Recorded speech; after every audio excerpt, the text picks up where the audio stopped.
Falcons third baseman, number 5, Sam Kulasinghe.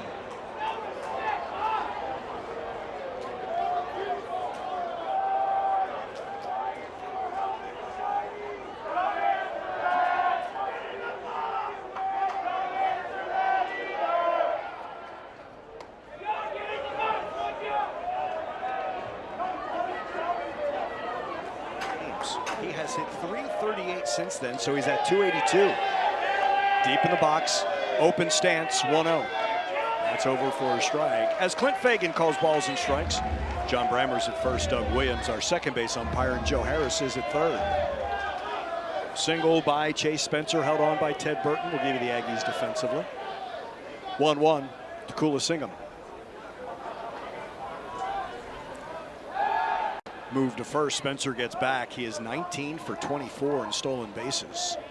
Is Chase Spencer. This is an Air Force team that has 58 stolen bases. Now Vanderbilt came in this weekend with 62 of them, and even Auburn could run. That's popped foul back out of play, and it is Max Coffer behind. Get a chance to give Jackson Appel a little bit of a rest. He got hit on that knee on Sunday, and give him a little time off before going to Alabama Thursday, Friday, and Saturday. Max, 7th start of the year, 12th game he's played in this year. 1-2 the count to Kulasinghe. Another move to first. Ted Burton's at first. Travis Chestnut's at second. Ali Camarillo is at short, with Gavin Grahovac at third. Caden Sorrell's in left. Jace Laviolette in center. And Braden Montgomery is the right fielder. 330 down the lines, 375 to the alleys, 400 to dead center. 1-2 the count. Kulasinghe. Change is lifted into right center field. Jace Laviolette is on his horse. On the warning track, makes the running grab and rifles it back in. That 6'6" frame of Jace Laviolette, and he just chews up yards with each stride into right center field, able to track that down. So much more than a power hitter. Most people talk about Jace Laviolette and Braden Montgomery, how they can swing it. You cannot neglect the type of defenders they both are. Agreed. They can cover ground, and then when you get runners on, these guys can throw.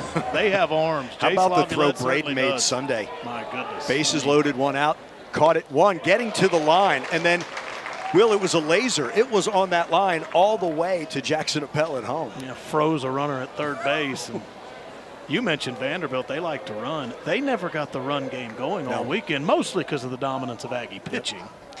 Jay Thomason, the batter, and he is the reigning Mountain West Conference Player of the Week. He went 9 for 14 last week. Of his 9 hits, 4 homers, 2 doubles, and a triple. 7 of the 9 were extra base hits. But Moss has gotten ahead of him, 0-2. 1 down runner at first, shift to the right, 3 on the right side. Grahovac to the right of second base, and another move over. And Chase Spencer dives back. Camarillo is the lone fielder on the left side, the shortstop. Third base vacated. The deepest of the outfielders is Sorrell. He's a step in front of the warning track and left for Thomason. The lefty facing the righty Moss.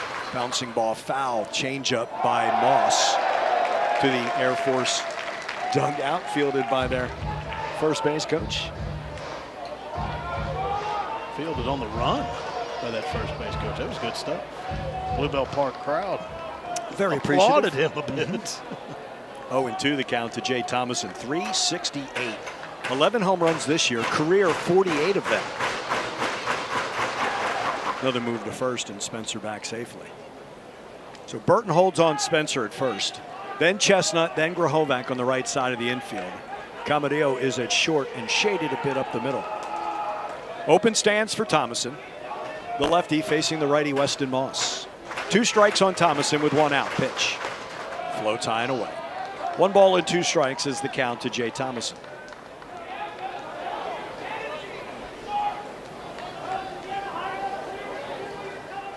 Jay Spencer opened the game by hitting the St. Joseph Health first pitch to left. He's at first with 1 out. The 1-2 to Thomason. Buries that change, and it's blocked by Coffer behind Thomason in the left-handed batter's box. 2-2.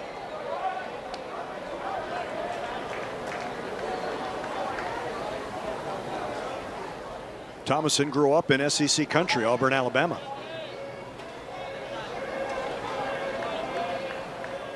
Runner at first, held on by Burton, the 2-2. Thomason swinging a miss. He struck him out. He went upstairs with a fastball for his first strikeouts.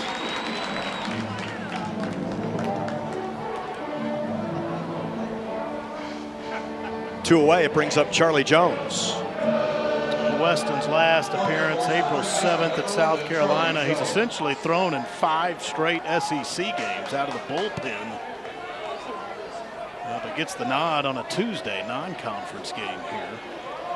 Last appearance, 2 innings scoreless at South Carolina, so quality. Righty-righty matchup with Charlie Jones at 379 and on a 15-game hitting streak is the Air Force first baseman. One runner at first, 2 away, the 0-1. Change, buried low, 1 ball and 1 strike. Slugging .515 is Jones. This is his 20th game, 18th start. Game number 35 for Air Force. 1-1. Boy, Max Crawford may have just stolen a strike. The way he received that from Moss, it's 1-2. Well done by Max. Ball and 2 strikes to Charlie Jones. Moss from the first base side of the rubber. Zips a throw over this time. Spencer back. Moss, 6'4", 190, Montgomery Lake Creek. It's become a nice little pipeline for Aggie pitchers. It's cool, yeah. 1-2.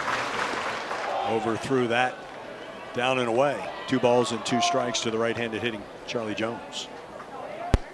You know, Andrew, the Aggies already have some quality midweek wins under their belt this year at Texas, at Texas State, Lamar. We've talked about what they've done this year, but all of a sudden Air Force comes in here and they have that series win over DBU in hand. Fastball. Called strike 3. Back-to-back strikeouts to end Air Force and the top of the first. Weston Moss and the Aggies. Been in, maybe most importantly, he scored 8 runs, all against the Commodores. First pitch is over for a strike to Grahovac. Play him to pull on the left side. Gavin takes a change that bounces up there, 1-1. Charlie Jones is at first, Jay Thomason's at second, Eric Joe's at short, and Sam Kulasingam is at third. Zach Peters in left, Chase Spencer in center, and it is Jake Grieving in right. Fastball high and away, 2-1. Walker Zapp is the catcher for Kyle Moats. Pitched on Saturday against DBU. 2-1. Can't get over top of that one, and he's fallen behind Grahovac. 3 balls and 1 strike. No runs, 3 hits in 4 innings in that 7-5 win over the Patriots. 3-1. High ball 4. It's a 5-pitch walk for Gavin Grahovac. Yeah, Andrew Moats, this left-hander we look at, he got the win in that game on Saturday against DBU out of the bullpen. If you look at his 2 best outings of the year, that DBU appearance on Saturday was one of them. The other would be on March 19th when Air Force was at Texas. He threw 4 scoreless there, so he's not afraid of the big-time opponents. Check swing by Jace Laviolette, and that's a strike. 0-1 the count to Jace, now hitting .303. 16 homers, is second on this club, 41 driven in. Another check swing. This curve is over for a strike. It's 0-2. Very different way of holding first base for the left-hander, Charlie Jones. He does not stay on that base. He stays off the base and is crouched, ready for a throw, and he's almost going to tag behind him. No tag this time on the throw over to Grahovac. You'll also notice on SEC Network Plus, the green, we're playing with the second base again in this non-conference. Green base to the right of first base. 0-2 to Laviolette. Jace drills, unloads to right. So long, baby. That may hit the tracks. Oh, man. 468. The distance on that 2-run home run by Jace Laviolette.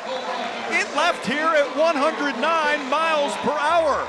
2-0, Texas A&M.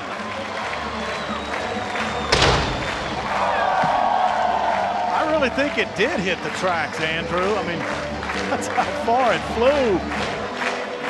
Got the cannon here today as the Aggies are in the patriotic uniforms, and we welcome Air Force. So technically 2 cannons. This one? Throw out off the bat of Jace Laviolette. Yeah, and then the Parsons Mounted Cavalry, right? Yeah, we got the replay on our booth monitor. I want to see exactly where this landed. Almost went out of view, but oh my goodness. So that's 38 career for Jace Laviolette. He's chasing Dalen Holt, who you had in the booth here who is on Friday. Thrilled. Yes. Right? Fastball to Braden Montgomery, the switch hitter, batting right against the lefty Moats. Yeah, Dalen Holt, 55 career home runs, and Jace halfway through his sophomore year at 38 now. The 1-1 is driven to deep center field. Back goes Spencer and watches that sail out of here. Back-to-back home runs. Montgomery follows the Laviolette 2-run home run with a solo shot of his own. 453 feet away. That's number 20 for Jace, and he leads the nation now with 59 runs batted in. Well, Dalen Holt has a single season home run record, 2. That's under assault now as well with Braden Montgomery. Hey, you remember when we used to joke, watch Braden just unload? Well, you know, there's some people that think, well, you know what? Let's have Braden bat from the right side. Pick your poison with that switch hitter. Oh, he can go opposite field both ways. We've seen him hit opposite field home runs from the left and right side. So much power, so much bat speed. Yeah, just uncoils. The 1-0 to Ted Burton bounces up there. 2-0 the count to Ted. So Andrew Braden is the 5th Aggie in history now to hit 20 home runs in a season. Last year, Jace was one of them. He hit 21. Visit to the mound in a La Casa Tequila break and play. Take some time to enjoy the rest of this game responsibly with La Casa's smooth tequila for rugged country. Will we is now, but chart chasers bring light to your history and the guys who did it previous, so it's never a bad thing to see a record broken. Earlier or last Tuesday, Jackson Appel, the 3 home runs in a game, became the 11th Aggie to do that. Fastball down and in, and Burton's ahead. 3 balls and 1 strike. Kyle Moats came in surrendering 3 home runs on the season and has allowed 2 in this first inning. 3-1 to Ted. Missed inside, another 5-pitch walk, and Ted Burton, one of the tops in the SEC, just walked for the 36th time. Now everybody gets pushed up in this lineup with Jackson Appel getting the night off. Max Coffer batting in the 9 spot, and everybody's elevated up 1, so Hayden Schott batting in the 5 hole. 9-game hitting streak for Schott. He is 17 for his last 35. There's a look at Jackson. Had a little bit of that stim machine, and the only reason why I know that, wearing that yesterday, it was part of the Fungo Golf. That was won by Hank Bard. His crew wins that. So Bard wins the post-Masters round. Yeah, yeah. All right. And those leaders, Hayden Schott and Lord Tubbington, awful outing on Monday. I mean, just awful. One to forget. 1-1. You know what? Vern Lundquist isn't doing anything any longer. Can we bring him in for Fungo Golf? Get you and him in those CBS Blazers. I do have mine. Vern would be so quiet. It'd be so great. It would have be. him out here on Monday at Bluebell Park. I'm going to have to send a note to Steamboat Springs, see if he'll detour foul to the plate. Because Vern did his last Masters. He did, on 40 Sunday. of them. Yeah. He told me that on the podcast, the debut of the Andrew Monaco show. He said this was going to be his last one. Now, Jim Nantz wants to go till he's 75. So he's going to crush the 40, but 40 years of Vern and the Masters. Him at hole 16 at Augusta. That was an institution. Absolutely. 1-2 to Hayden Schott with Burton at first after the walk.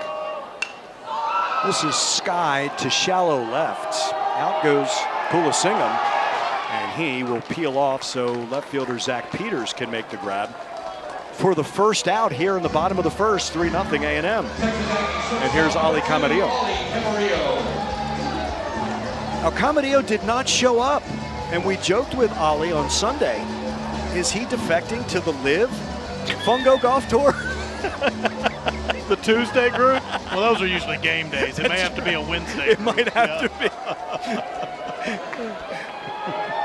The lefty Moats facing the right-handed hitting Camarillo with Burton at first, one away. Fastball's too high, 1 ball and no strikes. Ollie, the 3-run home run, really was the momentum swinger. That capped the 6-run fifth, gave the Aggies an 8-4 lead on Sunday against Vanderbilt en route to the 12-6 win. The Aggies were down 4-0 in that game. They got 2 in the third, and you almost felt with that inning-ending double play that the momentum was still on Vanderbilt's side, but then the Aggies just seized it right back with 6 in the fifth on Sunday. 1-0. Ollie takes a fastball below the knees. It's 2 balls and no strikes. Hitting .300 on the nose. And as Will has mentioned time and time again, Burton is just under .300. Sorrell is just under .300. To the plate, Moats. That pushes Ollie back. It's 3-0. But for the most part, well, Sorrell's at .277, but he's slugging .555 and he's on deck. You're looking at 300 hitters for the entire lineup. Yeah. That's how deep it goes. 3-0. That is a 4-pitch walk, so we will have a first inning ball 5 chant.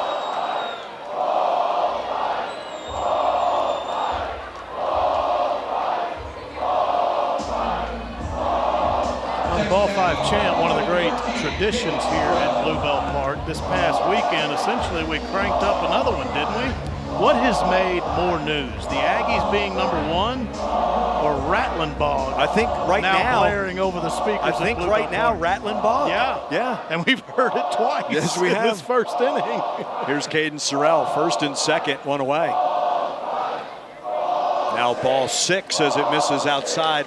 Bowen Brantingham is warming up in the Air Force bullpen. This will be pitch number 27 for Kyle Moats. First and second, wheeling and throwing to second, the shortstop Eric Joe comes in behind Ted Burton.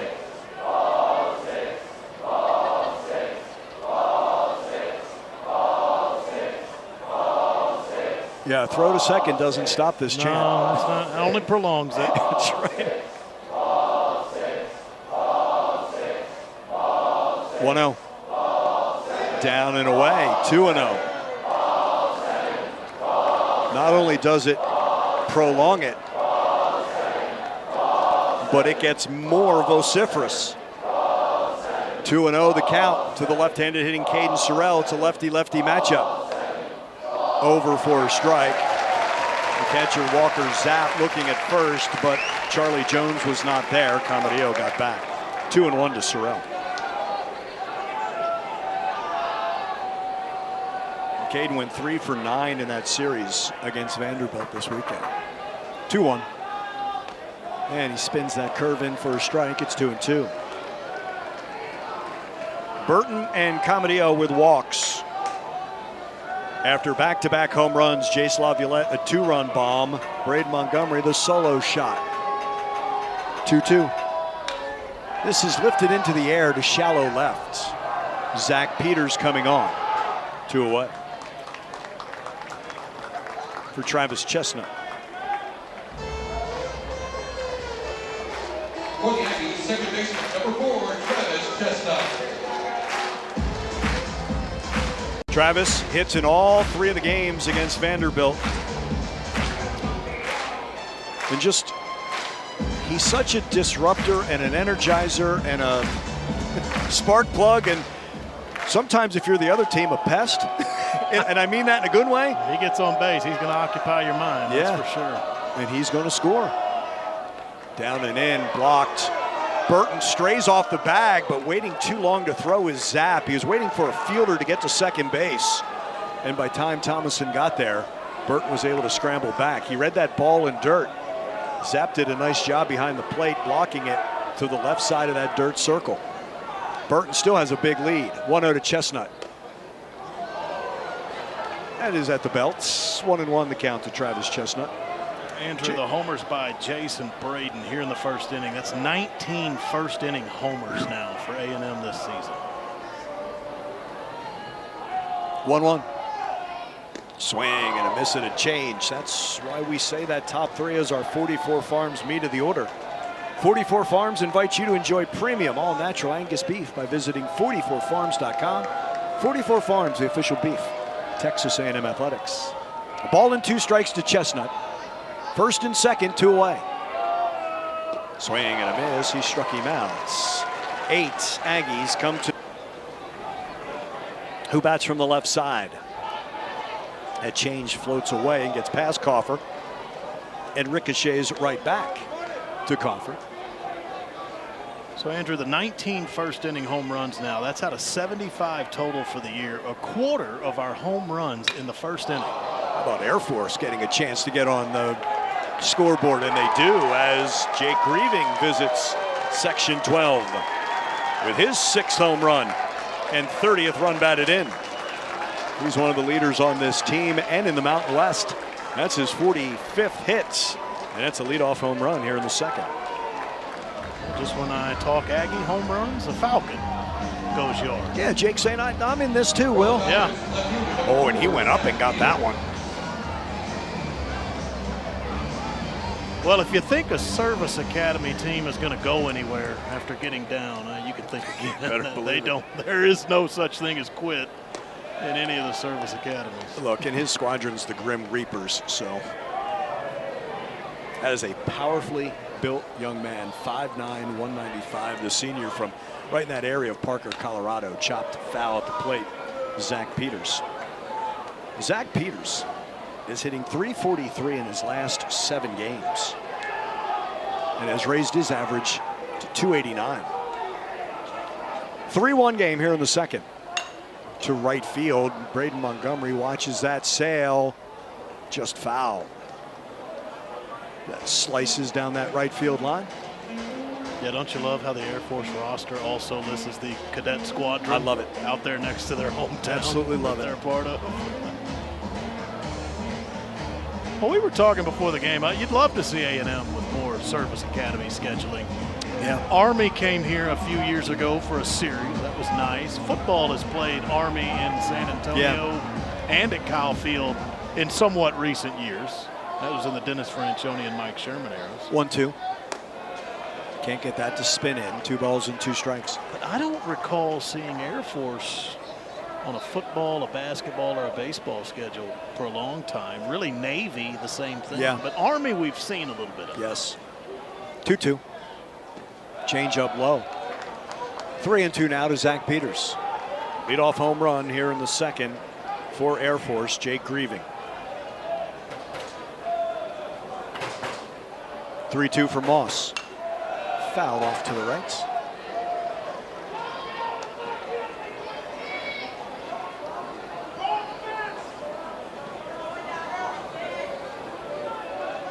Air Force is second to just Fresno State in the Mountain West. Air Force at 8-6. Fresno State is 14-4 to lead the conference. 3-2 the count to Peters in a righty-righty matchup with Moss. Swing and a miss. He went upstairs. And that's the 3rd strikeout for Weston Moss.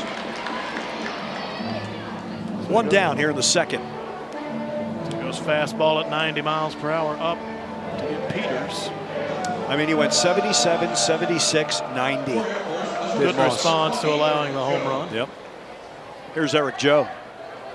And it was only a solo home run, and it came after your team put up a 3 spot. If you're Weston Moss, you just realize everything's fine. Let me get back to work. Righty-righty. Fastball dots the outside corner for a strike. It's 0-1. 4-game hitting streak ended against Dallas Baptist on Sunday for Eric Joe. The 0-1 over for a strike, and Moss ahead 0-2. He had hits in his first 4 games. Has had a 6-game hitting streak this season.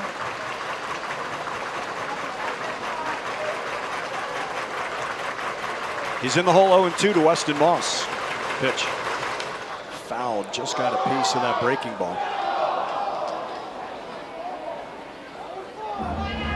So Max Coffer, the catcher, how easily he uses that mask. What I love when there is batting practice, he will go out in the infield with his catcher's mitt, with that mask on, and field ground balls. It gives him a feel for the ball in the dirt. Yeah.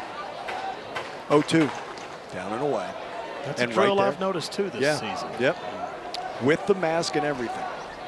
And for the most part, Jackson Appel, Max Coffer, Hank Bard has caught a little bit. They handle balls in the dirt behind home Very well. really well. Yeah. The repetition has to have something to do with that. Check swing, excuse me, foul, first base side. 1-2. Prior to the Aggie catchers doing that this year, I'm not sure I'd seen that. I hadn't seen that before. I'm sure no. some schools do it, some Yeah. professional. It's a really cool drill. Yeah. 1-2. Did he go? There'll be no appeal. There will. No, says John Brammer. 2-2. And that drill can create an odd look the first time Yes, you it see can. it. You see the entire I had to infield ask him. taking fungos, and all of a sudden a catcher in full Yeah. gear is doing it too. There's Freddie. Mask as well. Freddie taking ground balls at third, excuse me, on that check swing that was in on the hands of Eric Joe. Fouls that off. They look like hockey goalies out there. They You do. expect to see some kick saves, keep it from going to the That's exactly outfield right. every now and then. That's exactly right.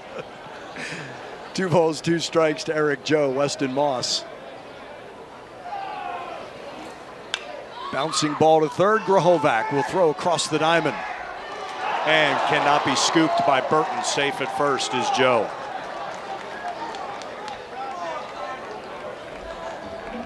That will bring up Trip Garish.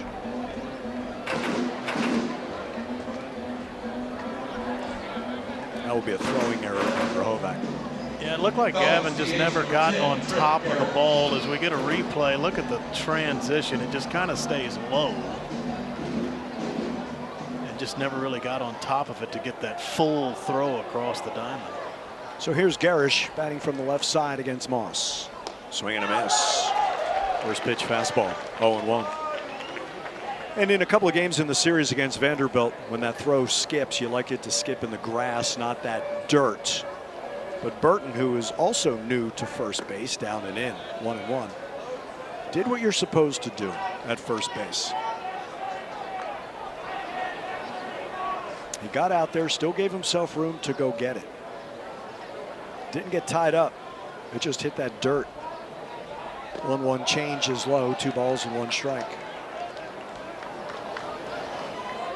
Yeah, an error there, but this has been a good fielding team. Really, the only outlier was a week ago Tuesday. Yeah, So when they had the those 4 4 errors against UTSA.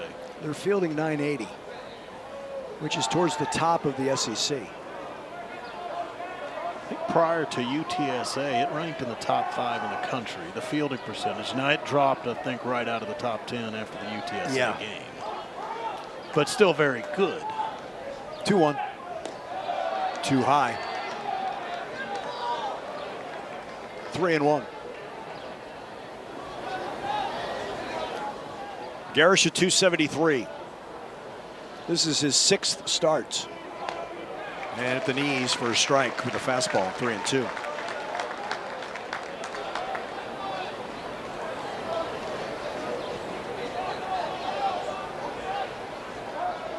Slightly open stance from the left side for Garish. The 3-2 is hit well to center field. Chase Laviolette just now on the warning track makes the grab for out number 2. And Jim Schlossnagel to the mound. Had you hold your breath a bit. And he's got a complimentary changeup that's more of a splitter. There it is, swing and a miss, 0-2. Walker Zapp, 222, does have 3 home runs. Runner at first is Eric Joe with 2 away. Righty-righty matchup, Bidmaiv to Zapp. Down and away, blocked by Coffer. Wants a new baseball, 1-2. Bidmaiv, the transfer from Tarleton.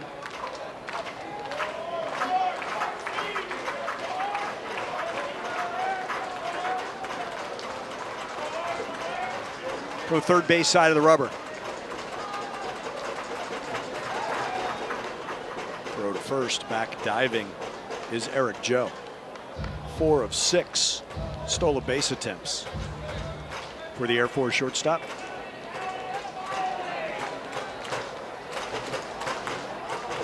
One-two home. Blocked by Coffer. 2-2. Wouldn't chase that change.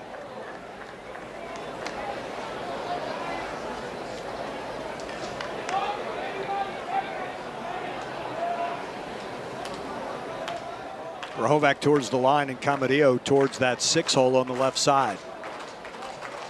2-2. Fouled out of play over the Air Force dugout towards section 203. Remains 2-2.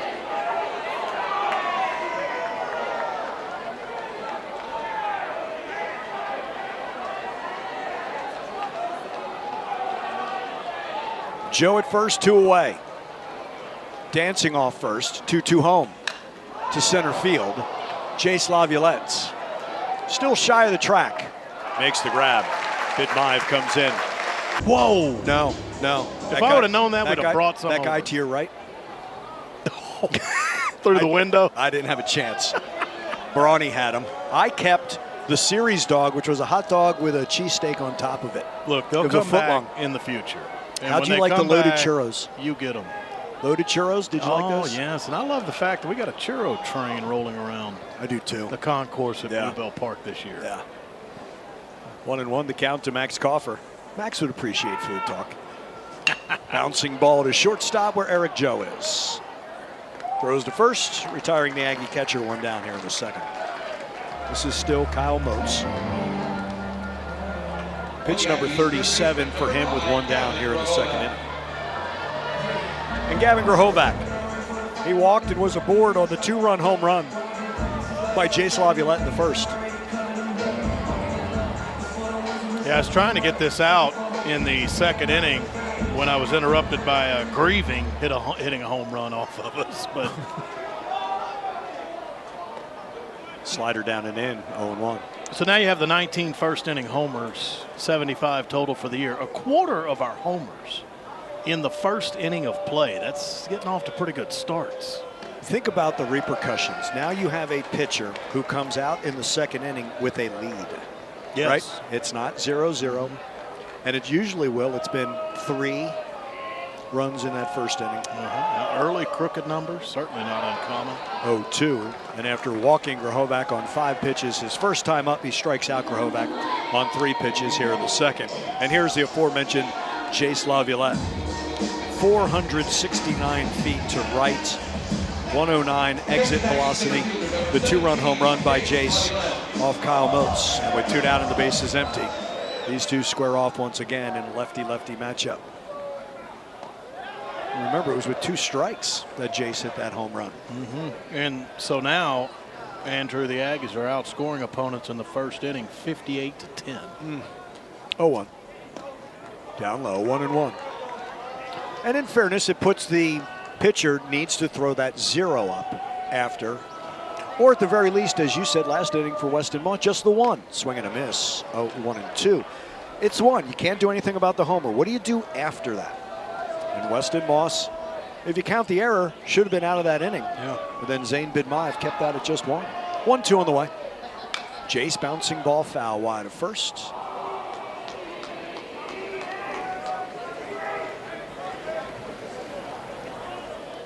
This crowd just gave Michael Early an E. This is a tough crowd. Yeah. Well, it did pop out of his. It did. He tried to barehand it, as all coaches would have to. This changeup is lifted down the right field line in a long run for Grieving, and he gets there. And a 1-2-3 third inning for Kyle Moats. Grieving with that grab in right, retiring Jace Laviolette of the Aggies. Out here at Bluebell Park. He and the family were introduced on Friday to the crowd, and he, Mark Massey, that 4th grader, and his dad, Brian, were aboard one of those C-130s that flew over Bluebell Park today. That's a bucket list, is it It's not? gotta To be be part and of for a them, yeah, flyover? they're plane enthusiasts, Yeah. Brian and Mark, and that had to be a thrill for both of them. 1 strike to Spencer. That's off the end of the bat. It's 0-2. Now, Brian handles the flyovers for all the sports, right? Well, Mark's 4th grade teacher. Mark's 4th grade teacher. Her husband is a member of the Air Force, and he handles a lot of the flyovers around Kyle Field, Wow. Bluebell Park. Those are other things that still give me a thrill. Those two C-130s earlier this afternoon. 2 strikes on Chase Spencer. Bidmaev always from the stretch. 2-strike pitch. It's lined to left field. Will it stay up for Sorrell? Nope, we'll play it on a hop. Spencer's 2 for 2.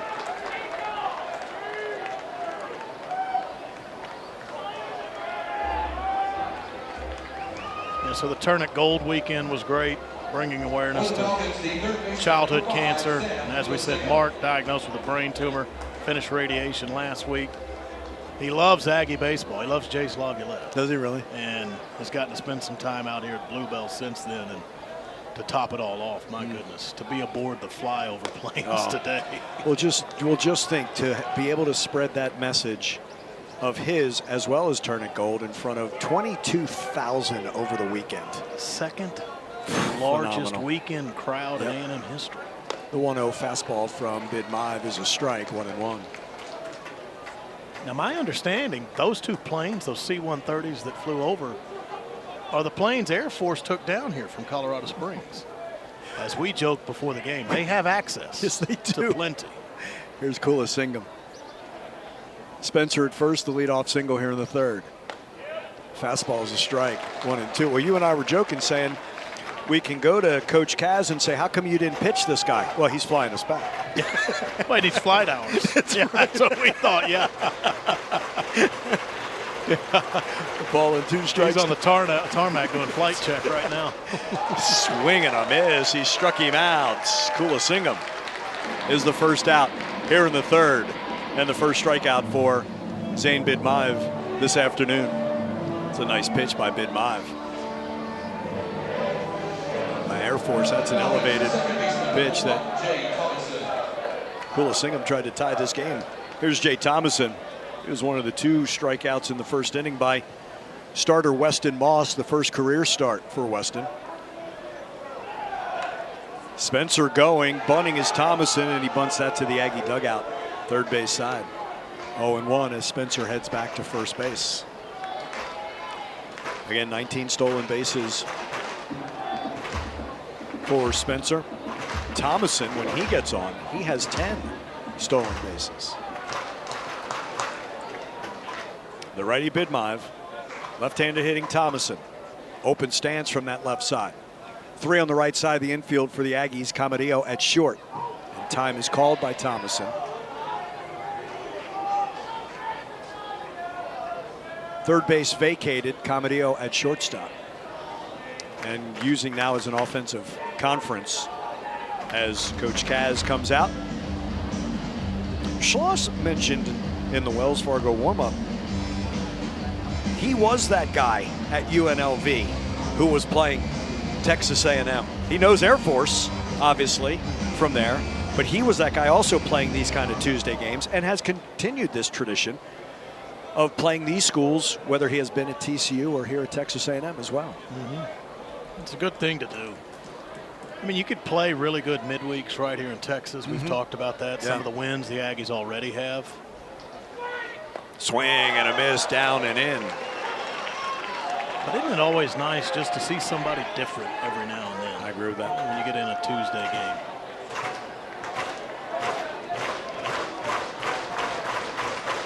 Well, the pitching coach, Kyler Winkler, pitched for Schloss at TCU.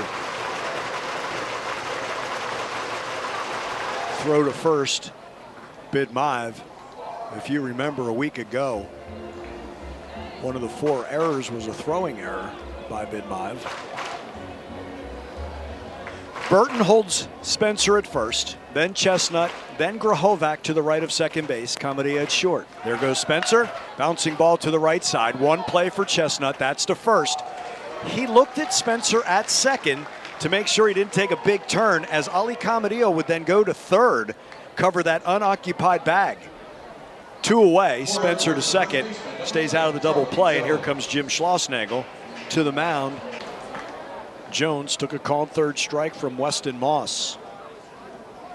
Brad wheels towards second, throws with Chestnut covering, back standing is Spencer.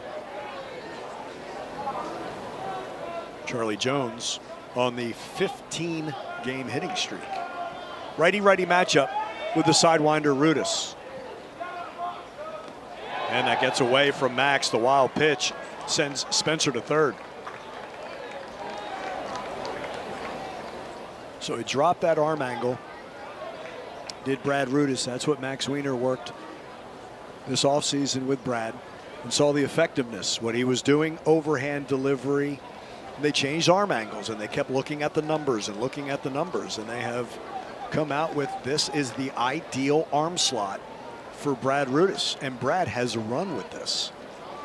1-0 the count. Now runner at third is Spencer with 2 away. Tied him up inside. All he could do is fight that off as that rolls towards third.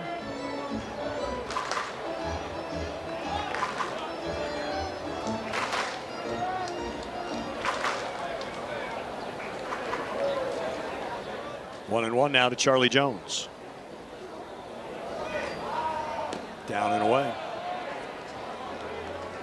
Always known Rudis as a strike thrower. That sidearm has sink and it has some run. That one runs glove side and away from a right-hander. That's the lateral sweeper that he throws. Spencer at third, 2-1 with 2 away. Fastball's too high. It's 3-1.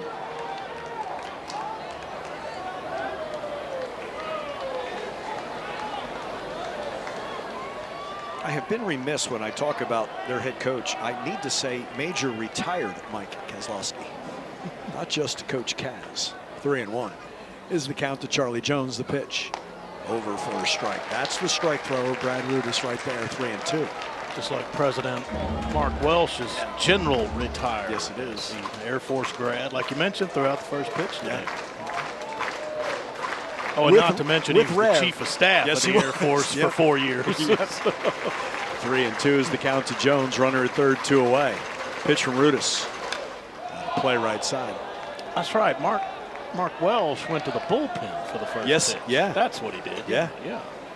Handed it off to Rev's handle. Yeah. So, classy move, isn't it? Absolutely. Good pitching coach. You see him go to the mound, and he called for the right-hander. Yeah. 3-2.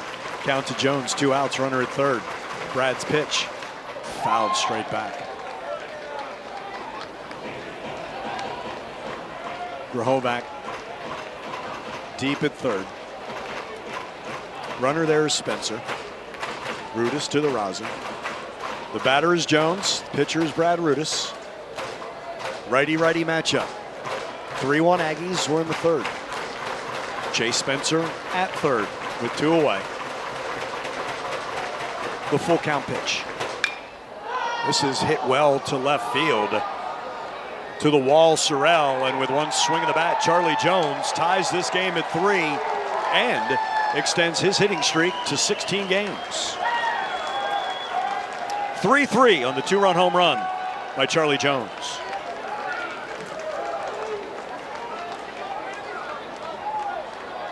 Aggies and Falcons playing long ball. A&M 2 homers in the first inning. Air Force has responded with a solo shot in the second. Now a 2-run homer here in the Falcons third. right fielder number 25, Jake Grieving. Grieving led off the second inning with a home run. Play him to pull on the infield, straight away in the outfield. Fastball runs away from the left-handed hitting Jake Grieving. Tied at 3 here in the third.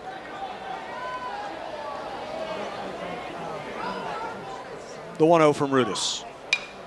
Down the left field line, but that will slice to the Aggie bullpen. That never stops Caden Sorrell from. Once you've reached over that wall once and made a grab, you have the taste for more. But once you've reached over the outfield wall to rob a home run like he did at Carolina, Yes, he did. that'll make you want more. The 1-1 to Grieving. So I told Caden, I texted JB Moss, I said, Caden, I told JB that was a very JB Moss-like catch. That was about 10 in the morning. By 4 in the afternoon, Will, I had the video of JB's catch at Mississippi State. I said, JB, did you spend all afternoon looking for that? Editing? He said, maybe, which means yes. So I showed it to Caden, and he was impressed. But we both determined better than JB's. But that was at Mississippi State. Yeah, he found it. Well, So, of course, I found Dave's call of it and sent that to JB as well. He's still competitive, man. He is still competitive. 2 down, bases empty, the pitch. Tied him up inside. He trickles it back to Rudis. Underhand toss to Burton for the final out in the top of the third. Air Force, Bowen Branningham. And that moisture may have affected that first pitch by Branningham. High and away, 1-0. Braid now 20 home runs, 59 driven in. That one's way outside, and it skips off the mitt of Walker Zapp. The shortstop, Eric Joe, is towards the middle. New baseball, and see if Branningham can get a grip of this one. Down the left field line, and banana foul. Past the Aggie bullpen. 2-1 the count to Braden Montgomery. Branningham, 8 earned runs, 17 hits, and 10 2/3. 12 walks, 4 strikeouts for the right-hander. 2-1. Again, fouled that way, left side, 2-2. 1-1 with a 6.75 ERA. Opponents batting .370 against the 6'3" freshman from St. Louis. 2-2. Changeup is lifted into left center field. Spencer, the center fielder, looks up into that falling rain and makes the grab on the way. That will bring up Ted Burton. Texas Aggie first baseman number 27. Montgomery retired for out number 1.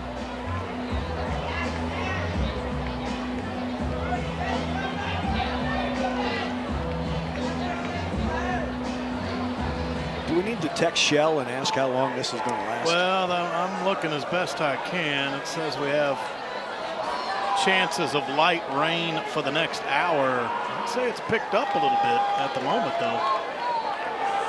First pitch to Ted Burton, way outside to the right-handed hitting Burton. 1-0. Ted shows bunt, does bunt, but foul. 1-1. Ted drew a walk in that 3-run first.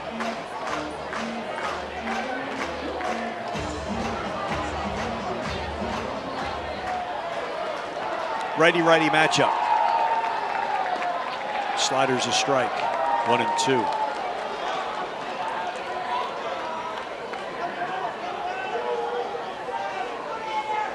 Chances of rain from now all the way till tonight still remain low. And just like that, it eased up. Yeah, just eased up right now. And Ted wants time to get a grip on that bat, wipe off some of the moisture. It's a ball and 2 strikes to the Aggie first baseman, Ted Burton. 1 down, bases empty, tied at 3 here in the third. Down and away. This backhanded stop by Zapp. Of course, that's a breaking ball when it hits. It's designed to come back the other way. 2-2. Bouncing ball to second base. Eats up the second baseman, but recovers in time as Jay Thomason throws out Burton 2 away. He laid back. Hit him off the chest. Put that glove out in front of him. Kept it in front of him and threw out Burton. Here's Hayden Schott. Yeah, the radar and the forecast would suggest this light rain is not going to hang around long. Can we move to the indoor center across the way? Graham Athletic Complex from here looks big enough to host a baseball game. I know Mike Elko has allowed the baseball team to do some workouts in there early part of the baseball season. 1 strike on Schott. Down and in, pushes his feet off the plate, 1-1. Third baseman, Kulasingam. Over towards that 6 hole, a couple of steps to his left. The shortstop, Eric Joe, is in the outfield grass, still to the left field side of second. Playing to pull on the right side, Jones towards the line. Thomason in that 4 hole, and right into that vacated shortstop hole. Hayden Schott is hitting 10 in a row. He's Moss-like, Jack Moss-like, that I don't know why you shift on him. That's a beautiful I never piece of understood hitting, yeah. Shifting on Jack Moss. Guys that can go to all fields, and all of a sudden you see the shift on, playing them to pull. And I love it when guys beat it by going the opposite way. And it doesn't take much. It's a chopped ground ball into the vacated spot. That bat-to-ball skill, though, by Hayden Schott. Ali Camarillo is the batter, 2 down. Curveball's over for a strike. It's 0-1 to Ali. Drew a walk his first time up.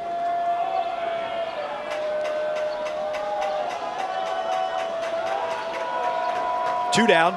Shot the single. 0-1 to Camarillo. Shows bunt up and in. Did it hit him? It did. Jim Schlossnagle's coming out to check on him. Ollie is a bit upset about it, but that's probably the sting of it all. Going into the weekend against Vanderbilt, Cyril was hitting .365 with 2 outs. First pitch is a strike. So long. Yeah. I mean, no inning is over. There's not a part of the order where you say we're going to make hay right here. You can't breathe easy even with 2 outs. The shortstop, Joe, is behind Schott. That is off the end of the bat. Out in front is Cyril. On the pitch, now behind in the count, 0-2. Tied at 3 here in the bottom of the third. 3 in the first for the Aggies. Solo shot for Air Force in the second. 2-run shot in the third ties this game at 3. Bottom 3. 0-2 on Cyril. Camarillo at first, Schott at second. The 0-2 pitch. Came down and in, and Cyril laid off a close pitch just below the knees. 1-2 the count to Caden Cyril.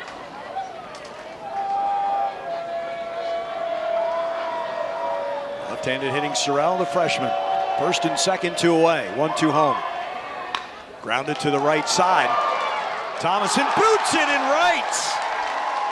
The second baseman to his left, he stayed on the grass, never fielded it cleanly. And the deeper he stays in that outfield, that allows that dirt and grass lip to come into play. And Thomason, who earlier was able to knock down a ground ball at second and throw out Ted Burton, he can't field this one cleanly, and the inning continues. The ball went under Ali Camarillo, the runner. I'm not sure how much that distracted Thomason. Still a play he should have made, but I wonder if that just made him pause for a second. The runner get in front of the ball as Ali Camarillo jumped it, going to second base. Travis Chestnut, the batter, in a righty-righty matchup with Bo and Branningham. Takes a slider for a strike. It's 0-1. Bases loaded, 2 away for Chestnut, who struck out his first time up. Swing and a miss. Another breaking ball away. 0-2. The rain has stopped, and we hope it stays away the rest of the day.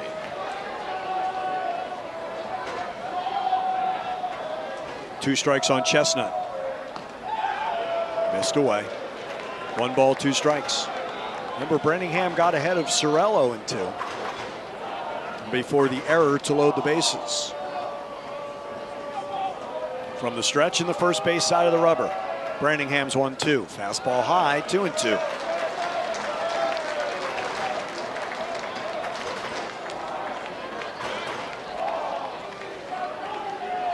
Bases loaded, 2 away, 2-2 the count to Travis Chestnut, looking to break the 3-all tie. Swing and a miss. He struck him out. Stranding 3. It's Brad Rudis out there for the Aggies.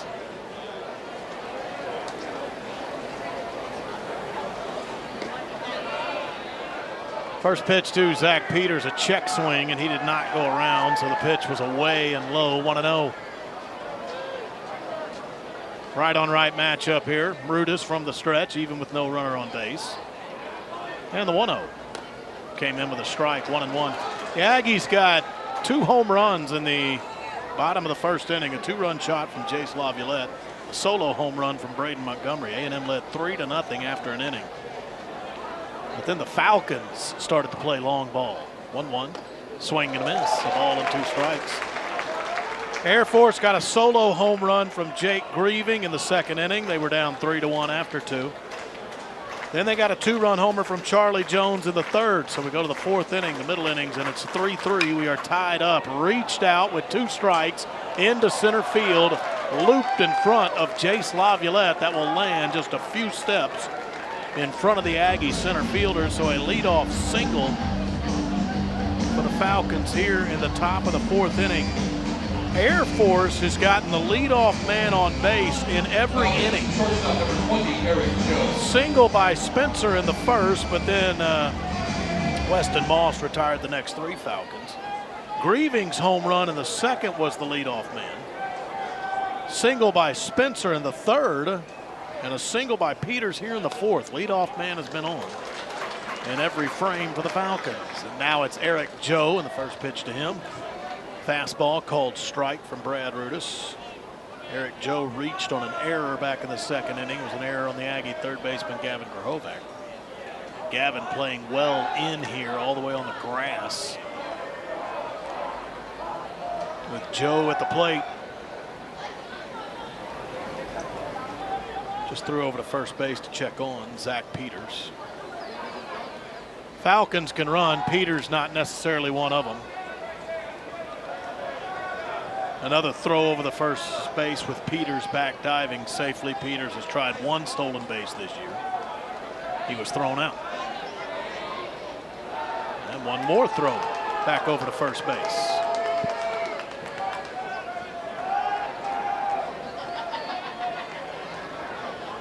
So we await the 0-1 to Eric Joe, the Falcon shortstop. Here it is, showing bunt. That was up and in, kind of like we talked about. And he bunted it foul toward the Air Force dugout. Yeah, a couple of different things there. One, try to bunt a curveball, right? You can throw a curve in that situation, but the fastball's got to be in and up. Station is over. Brad Rudis ready to go again, swinging, lined foul over toward the east lawn.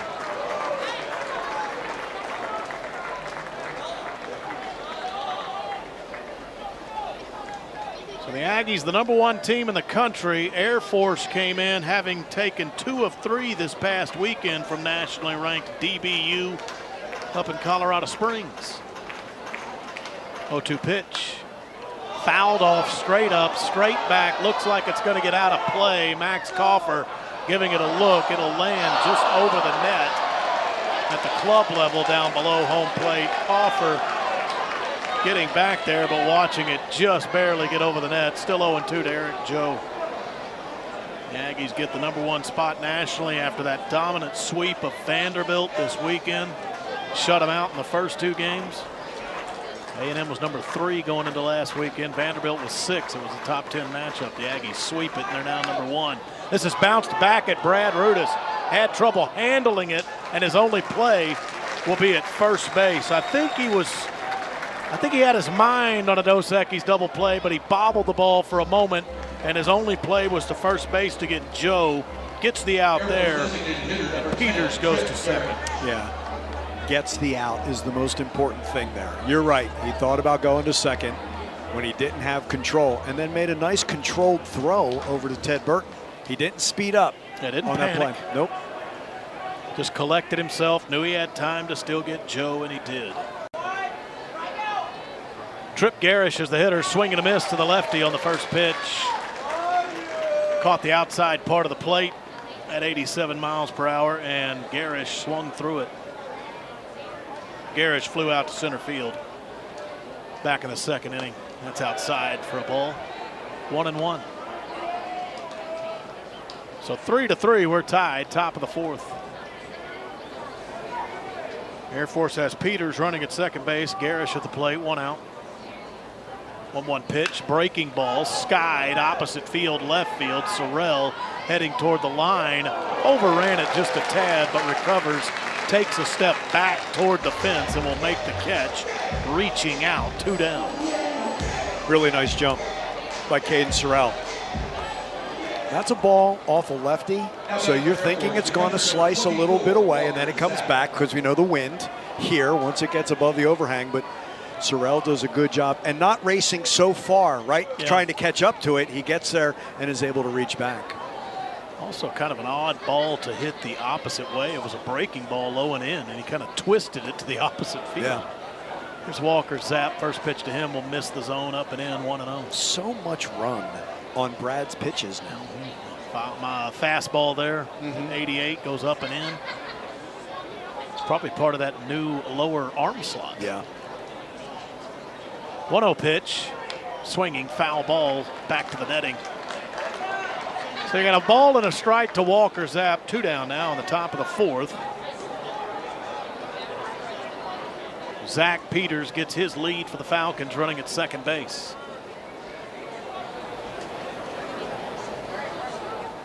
The 1-1 from Brad Rudis. Leg kick and delivery. Breaking ball and a called strike. Again, numbers that won't wow you on the radar gun, right? 88 for the fastball, 79, but that sweeper, the miles per, but the movements on that, especially to a righty. And it looked like it just froze Zap right there. And a 1-2 pitch. Maybe a pitch away from getting out of this. Check swing, and he went around. They rung him up, appealed down to first base. And the umpire down there, John Brammer, said yes, he went around. So Brad Rudis gets a strikeout to strand a man. Catcher gets a rest today. Fastball from Bowen Branningham to start the count. Called strike to Max Coffer. Branningham back to the windup, the 0-1. Breaking ball, and that hit him. Never really broke, and it plunked him. And hit by a pitch is Max Coffer. He'll have first base. Just standing there wearing it, right? Because you don't 77, have, no problem. No. And again, if a pitch isn't over the plate, you do not have to get out of the way. And Max just wore that. He knew he got the free base. I mean, it's just, he proudly wears this one. I'm a runner. He was just waiting on it. Here's Gavin Grahovac. Call strike on the first pitch to him, off speed. Second time today the Aggies have gotten the leadoff hitter on in 4 innings. Gavin led off this game in the bottom of 1 for the Aggies with a walk, and right behind him, Jace Laviolette sent one 468 feet onto the tracks for a 2-run homer. That's a ball there, 1-1. It's the anniversary of Big John Byington's 2 home runs against Texas and Olsen Magic. Well, this is the 35th birthday of Olsen Magic. April 16th, 1989. 2 of the greatest Aggie baseball fans, Alan Cannon and Andy Richardson, sending us notes. Yeah. Well, that 1989 team was the first to ever become #1 in the nation for this Aggie program. Swing and a miss on the 1-1. Gavin Grahovac down in the count, 1-2. They spent 11 weeks as the #1 team in the nation in 1989. I mean, when you start 40-1, how are you not the #1 team? Great point. Or I could say they started 26-0. Yeah. Take your pick. Either one is. But that was a gauntlet at the time in conference as well. Oh, yeah. Texas, Arkansas. Gavin Grahovac, a 1-2 count. They just threw over to first base. Here is that 1-2 now, high and tight. 2 balls and 2 strikes. First slide step that we've seen from Branningham there.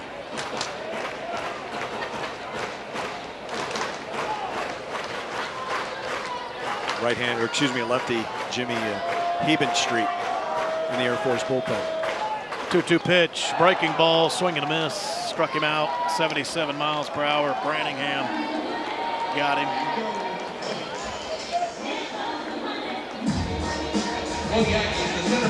One out in the bottom of the 4th, 3-3 between the Aggies and the Falcons. And Jace Laviolette comes up. 1 for 2. He hit the 2-run homer back in the first inning. His 17th of the year and the 38th of his A&M career. As we said, 468 feet onto the tracks behind Section 12. You said last year he was going to be a 2020 guy. He was And 21 you said and that 19 last year, wasn't he? Yeah. Yep. First pitch to him, swinging, hard hit inside the bag, at first base. This will be extra bases for Jace Laviolette. And now they're waving Coffer home around third base. There is no play at the plate. It is a triple for Laviolette, and he drives in Coffer, and the Aggies lead 4-3. Will, he can launch it 500 feet, or he can knock it inside that first base bag. And here's why Coffer got hit. The speed of Max Coffer on the bases. Scoring with that ball down the line. But that's Nolan Cain, right? He's going to send you. Yep. Jace puts this inside the bag and down that right field line. Now this play is in front of Nolan, so he sees what the right fielder is doing. And Grieving took too much time, and Max scores easily on that triple. Yeah. And I love to watch Jace run. Got to third base in a hurry on the triple. A&M leads the SEC in triples. Braden Montgomery now the batter with bubbles in the air. First pitch to him, missed the zone, up and away, 1-0. Braden launched his 20th home run of the year back in the first inning. Swinging hard here, that bat speed through the zone. Fouled it back onto the net. Well, the walk to Grahovac to start the first, he scored. Aggies didn't get the leadoff man aboard in the second and the third. They were zeros. The hit by pitch comes in to score on the triple.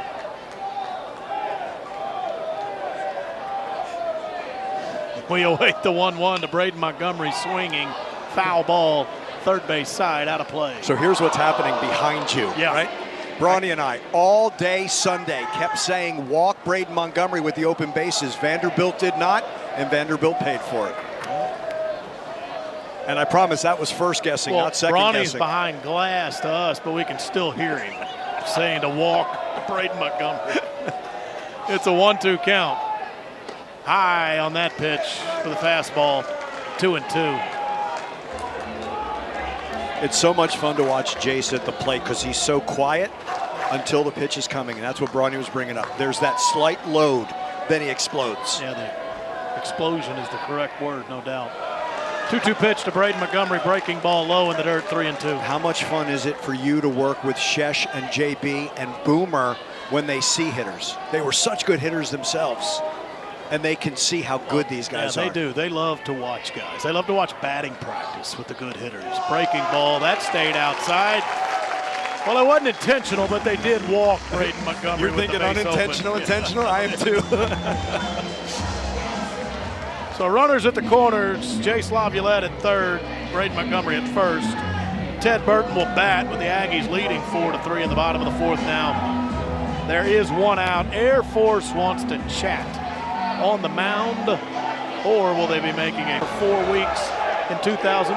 The Aggies were ranked #1 in various polls. Here's Ted Burton, looks at the first pitch from Heaven Street, a called strike. So we said it earlier, we'll say it again. Our good friends Boomer White, JB Moss and company were #1 for 4 weeks in 2016. Throw over to first base, and my goodness, Charlie Jones had to get up high to save that from going into foul territory and to the wall, and that would have scored Jace Laviolette. He did a nice job, and Michael Early did an excellent job of making sure that Braden stayed on that bag, that he wasn't going to get bluffed by the first baseman Jones, but that's a athletic move by Charlie at first. It's 0-1 to Ted Burton. Pitch on its way, swinging line drive, base hit up the middle. That'll score Jace Laviolette from third, and the Aggies up the lead to 5-3. Such a nice swing by Ted Burton, isn't it? And 103 off the bat. Yeah. He just goes right back up the middle. Scoring Jace Laviolette from third. Montgomery stops at second base. And one of the two inherited runners scores against Heaven Street. But here's Burton just going right back up the middle. Pitch a little middle in. And that one just lands by that Lone Star logo, and Jace able to trot home.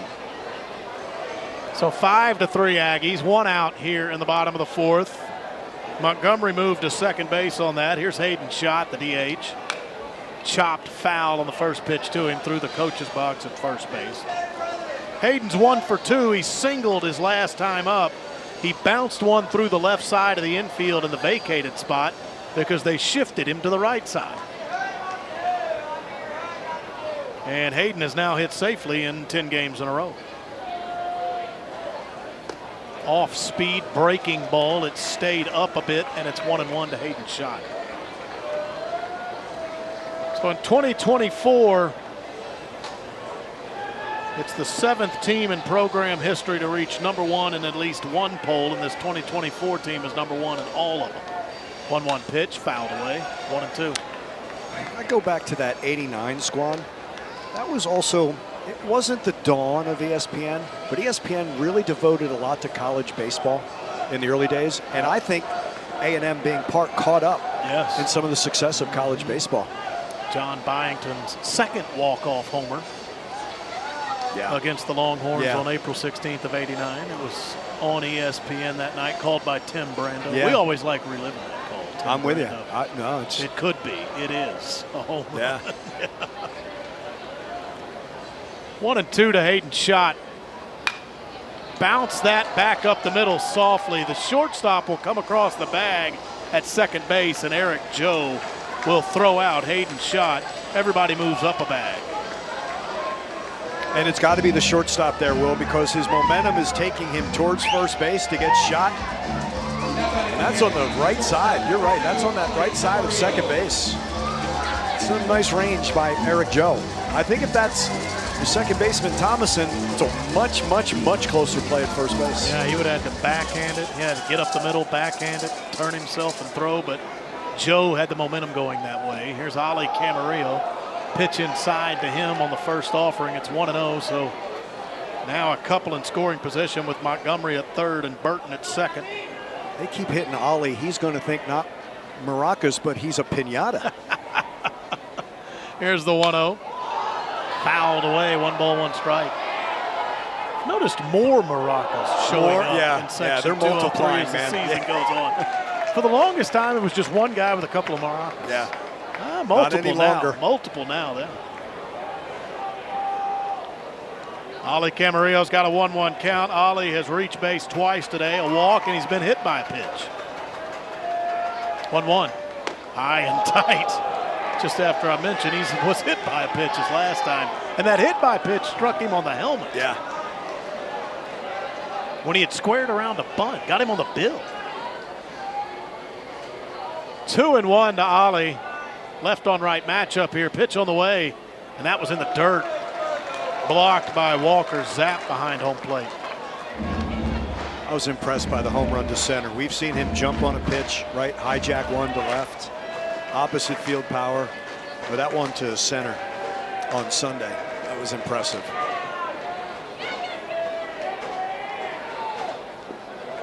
Three-1 pitch. That's in the dirt out in front of home plate. That had to be blocked by Walker Zapp with a runner on third. Ali Camarillo on base all 3 times today. Walk, hit by pitch, and he walks here. Bases loaded with Aggies in the bottom of the 4th. A&M leads 5-3. 2 outs. Caden Sorrell to the plate. A fly out to left in the first, and he reached on an error in the third.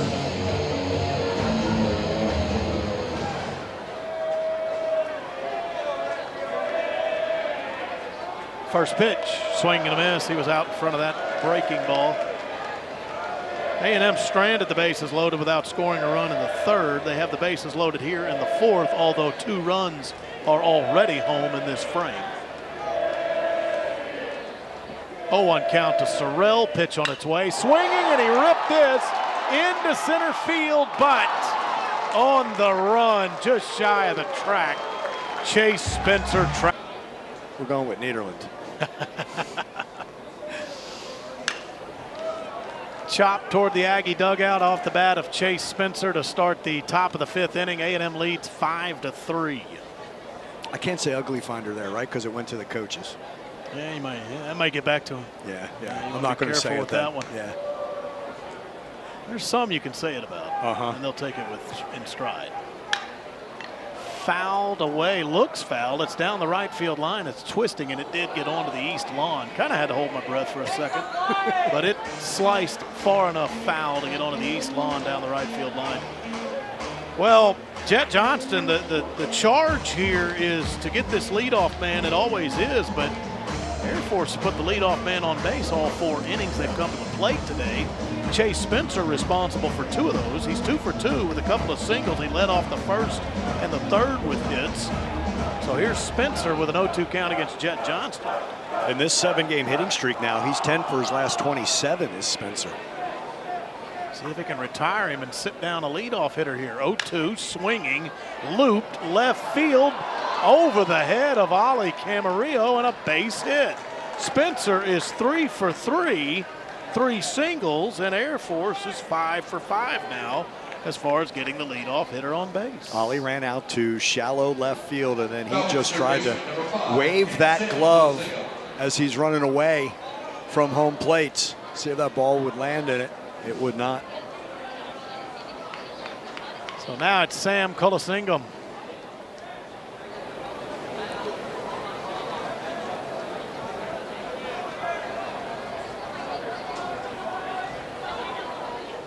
Jet Johnston, first pitch to Kulasingam. Swing and a miss. Strike 1. Fastball low and in, 94 miles per hour. A&M pitching today. Weston Moss started an inning and an inning and 2/3 and a run. Zane Budmeiv an inning and a run. Brad Rudis an inning and a third and a run. And now it's Jet Johnston. Ground ball at Gavin Grahovac. Goes to second for 1 to first, and the Aggies turn a Dos Equis double play. Grahovac to Chestnut to Burton. 5-4-3. Today's first Dos Equis double play. No matter where you're watching this baseball season, be sure to buy a cold, crisp Dos Equis with a real one and Gigamax. To his right goes Grahovac and gives Chestnut a great throw. It is off the end of the bat, Grahovac towards the line. The throw he gives Chestnut is perfect to allow Travis to turn this baby. And what a throw by Travis on that turn to Burton. He allowed the leadoff man on again, but that's the perfect way to erase him. X out a couple of runners with the Dos Equis double play. Here's Jay Thomason. First pitch high and away, a ball, 1-0. Will, enduring Kulasingam's 6-game hitting streak, 4 multi-hit games. He's got 11 hits in his last 6. Good to keep him off the bases and rub out 2. That's away. 2-0 to Thomason. Thomason today 0 for 2, struck out swinging, grounded out to second base.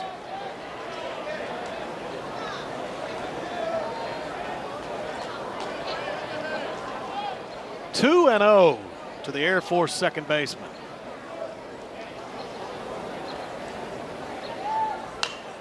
Fouled away on the 2-0, 2 balls and a strike. It's Will Johnson and Andrew Monaco with you, and we invite all of you to visit Costa Vida Fresh Mexican Grill, Baja-style Mexican made from scratch daily. Serving breakfast, tacos, lunch, and dinner. Aggie owned and operated in South College Station. You don't have to change your first name to Jet so you can get texts from people, can you? Jet Johnson? Might give it a try. Fly ball right field. Braden Montgomery coming on and waiting on it and makes the catch. But the Rattler, it's taken by storm and it's adopted, and you just love to see it. And if you think the players don't feel it, they absolutely do. They crave and they feed off the energy of this crowd. So they've doctored the mound and we're ready to go in the bottom of the 5th. Travis Chestnut leads it off. It's Jimmy Hebenstreet throwing for the Falcons right now. First pitch was high. It's 1-0, and that's a called strike. 1-1. So they doctored up the mound before we started the bottom of the 5th. Some rain fell here for about an inning or so. That rain has left us. We hope it doesn't come back. Travis Chestnut with a ground ball here at Eric Joe, and the Falcons shortstop pulled his first baseman off the bag, and Travis Chestnut is safe. The speed of Travis Chestnut forces Charlie Jones to come off the bag when he really doesn't have to here. But Joe can't charge fast enough, right? It's not hit really, really hard.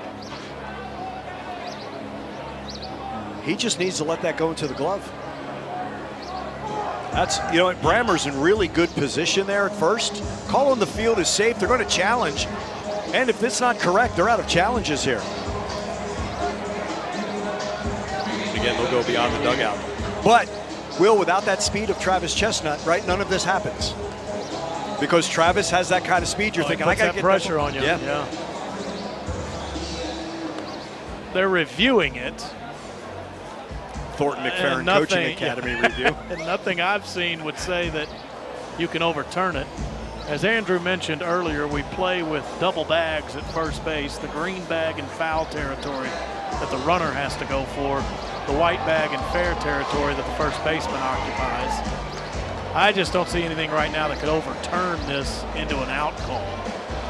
So that right foot, which is supposed to be on the bag, comes off, and John Brammer is inside that right field line looking down. He can see the space between bag and that back foot, and as he leans out, the toe, there's no longer any contact, not with the spike. See, there's John Brammer on the left as we're doing this on SEC Network Plus. He's looking, you look and you listen for the ball in the glove, and he's looking and seeing. So you're not only looking for Chestnut to hit that bag, but you see that Jones's spike comes off that bag, and when there's daylight, safe. It doesn't matter where the ball is now. It can be in the glove, but since he's not on the bag, that means Chestnut's safe. He's got him by a step.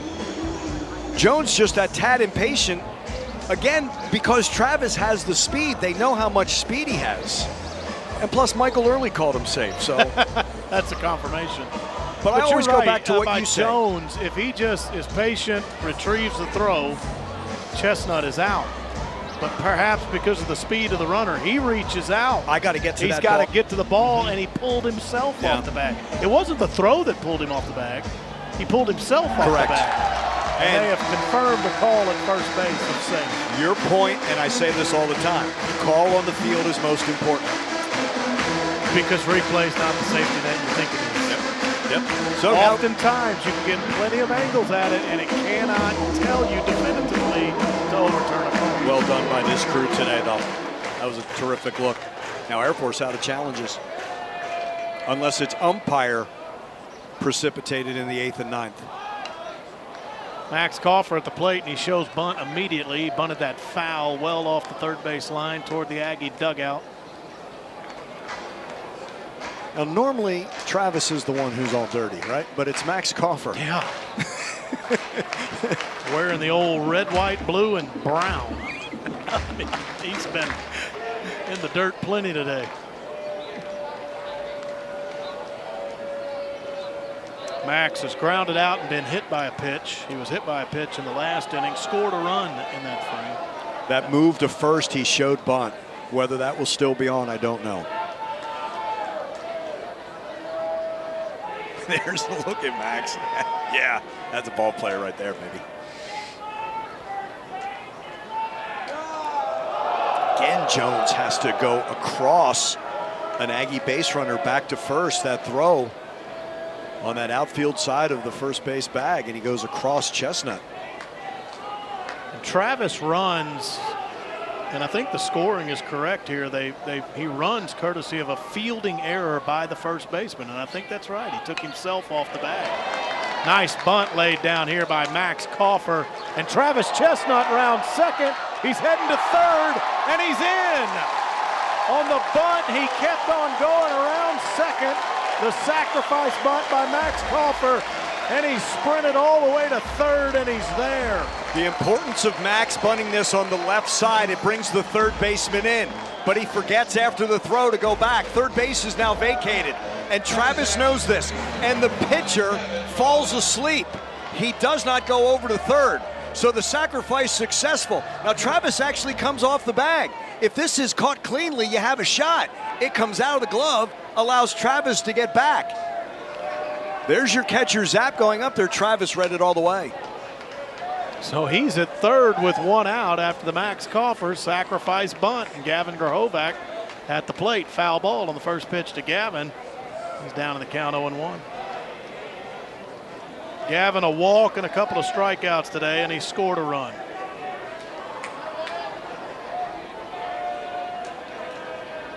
Oh, on pitch. Infield drawn in the middle. Joe, the shortstop, and Thomason, the second baseman, they are in as the Aggies lead 5-3 in the bottom of the fifth with a runner on third and one out. Next pitch to Grahovac, a strike in the inside corner. It's 0-2. And Heaven Street with that offering fouled it away right side. Here's the other thing with Chestnut at third. We talked about the speed leads to the fielding error at first. Can Heben Street afford to keep one in the dirt? Because if it gets away, Chestnut comes. So can this help Grahovac at the plate with a pitch that's more elevated? Yeah. 0-2. Swinging into center field. Base hit. That will land in front of Chase Spencer. Grahovac, an RBI single. It'll bring home Chestnut. And the Aggies lead 6-3. Mas Fajitas, Mas hustle. That's all to Travis Chestnut. To get a board on the error, to go 2 bases on a sacrifice, and then Grahovac, the RBI single into right center field. It's up and in, and he fights it off into right center. But Chestnut sets up that RBI opportunity. He scores. It was 3-3 after 3. Now the Aggies up 6-3 here in the TX Whiskey, bottom of the 5th. Here's Jace Laviolette. That's a called strike on the first pitch to him. Jace, a 2-run homer in the first and an RBI triple in the 4th. 3 runs driven in today. He's 2 for 3. Fouled that away, opposite way. Onto the roof, third base side. 0-2. So the son of one of our friends is warming up in the bullpen. Gaines Estridge. He is the son of Dad is here TCU's today. voice. Yeah. Yeah, Brian Estridge, voice of the Horned Frogs. He has attended the game here in College Station today. That is Gaines Estridge right there, his son. His daughter's playing softball at Emory. 0-2 pitch. Kind of an excuse me type check swing for Jace Laviolette, but he got a piece of that, so he hangs in there down 0-2.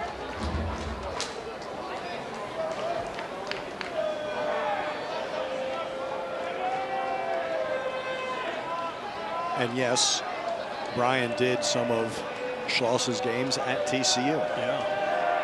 For a while. Yeah. Pitch is low and away and in the dirt to Jace Laviolette, so 1-2. Laviolette now 17 home runs on the year. He hit his 3rd triple in his last at bat. And the 1-2 from Heben Street, not yet. He threw over to first base.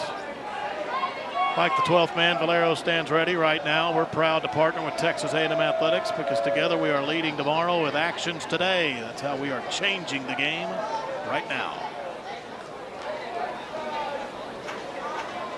Still await the 1-2 to Jace Laviolette. Here it is, swinging. Base hit into right field on the bounce. And around second base to third goes Gavin Grahovac. Jace Laviolette, when he comes back up the next time, will be a double away from the cycle. Home run in the first, triple in the 4th, and a single here in the 5th. Man, he just fights that off and muscles that past second baseman Thomason. And Grahovac doesn't even waver. First to third quickly. Right now, let's pause 10 seconds for station identification along the Texas A&M Sports Network. Thank you, Maurice.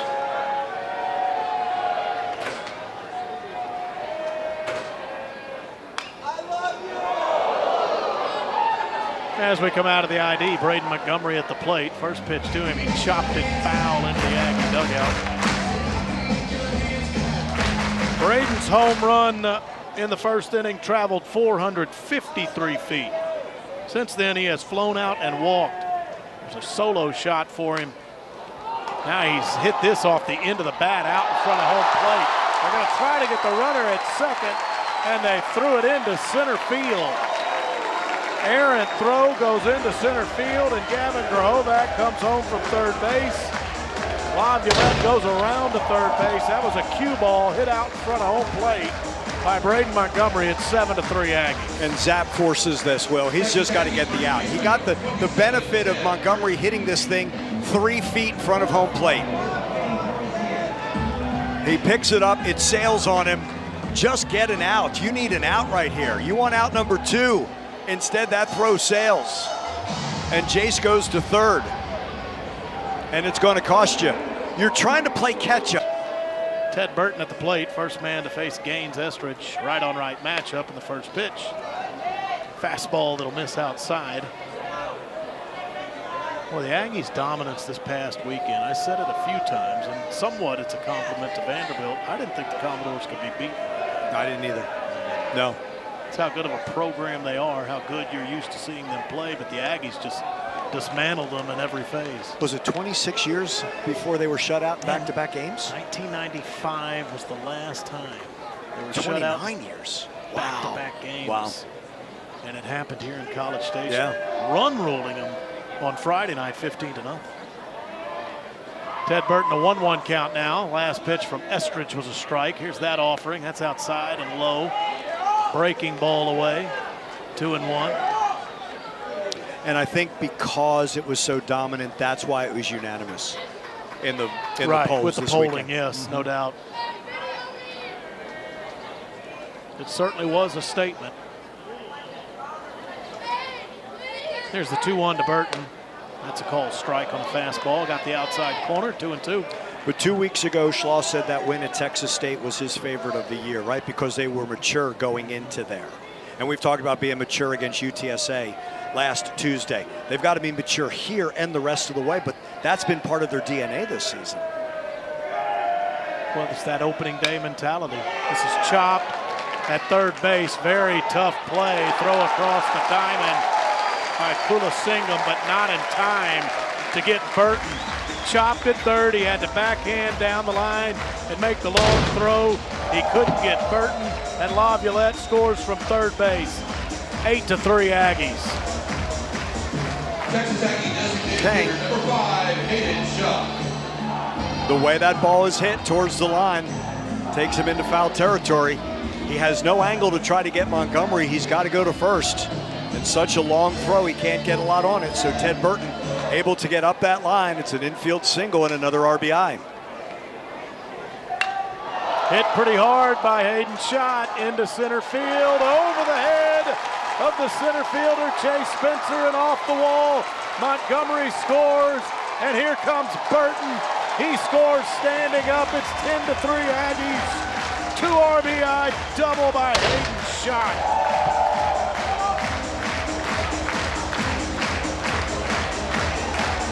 It just might be another game where you're going to have to reload the bubbles. And maybe some of that cannon ammo out in left field. Are they going to run out of that? Oh, his shot he takes this, and Spencer, who's been able to track it down so much, once it's over his head. Obviously, Montgomery scores easily, and Burton, all the way from first, he's able to be off on that pitch because he saw how well it was struck. Ollie Camarillo is the 8th hitter to the plate in this inning. Now Estridge just inside to him. Poor Ollie, every pitcher he's faced. Ollie walk, hit by pitch, and a walk. Free passes all 3 times. The hit by pitch got him in a helmet, and yeah, plenty of it's been up and in on these pitches out of the zone to him. That one catches the zone. It's 1-1 to the Aggie shortstop. 5 runs in the TX Whiskey, bottom of the 5th. A&M leads 10-3.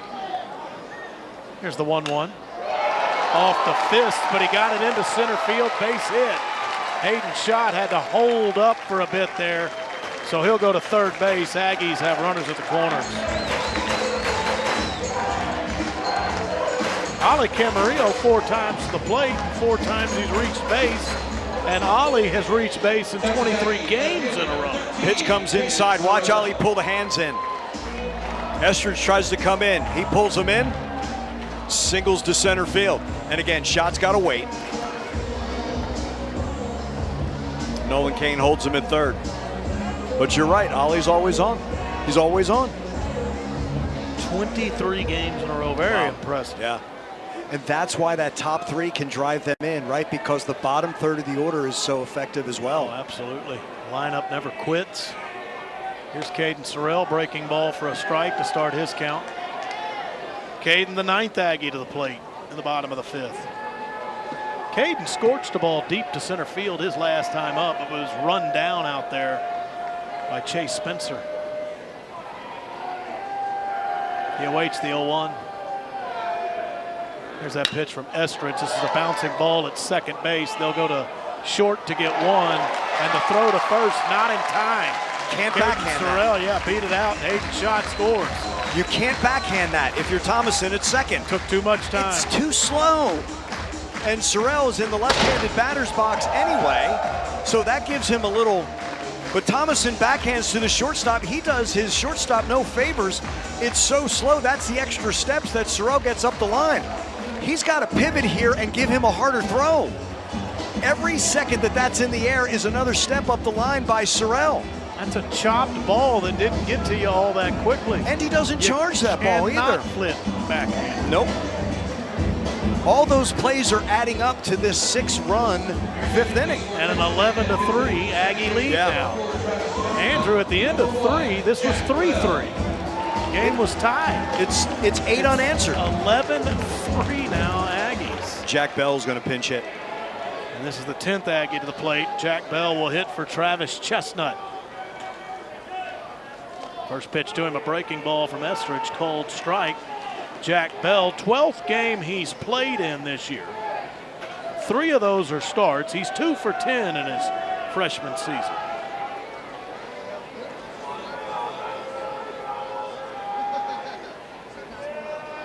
We await the 0-1. Here it is.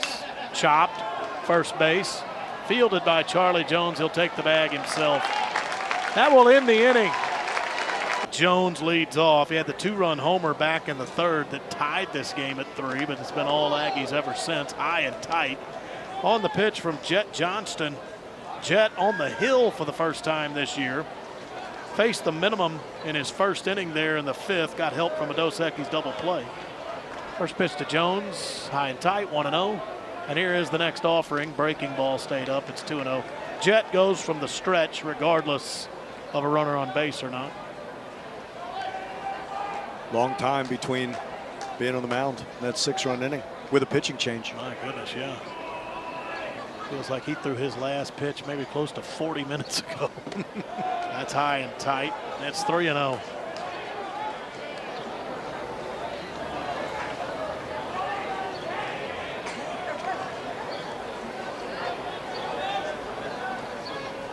He's trying to get a leadoff hitter for the first time today.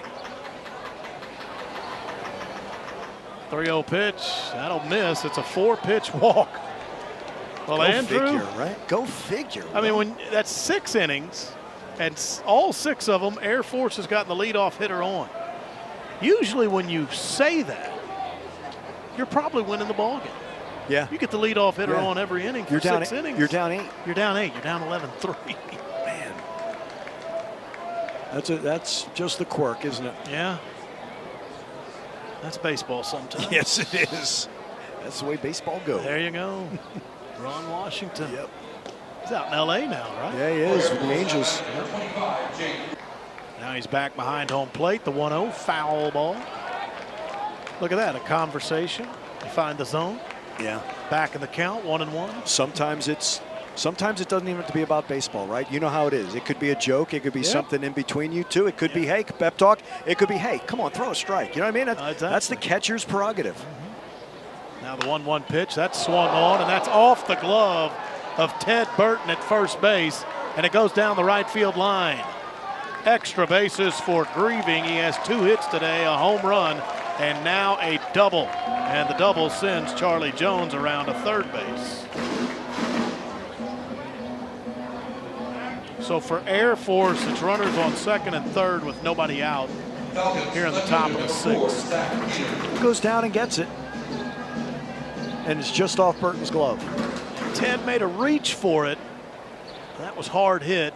I think it just got off the top of Ted's glove. Yeah, I agree with you. That still carried him far into right field down the line, so wasn't able to put a whole lot of glove on it. Zach Peters breaking ball on the first pitch to him, low and away, swing and a miss, didn't have enough bat, 0-1. Speaking of those 89 and 99 teams. Yeah.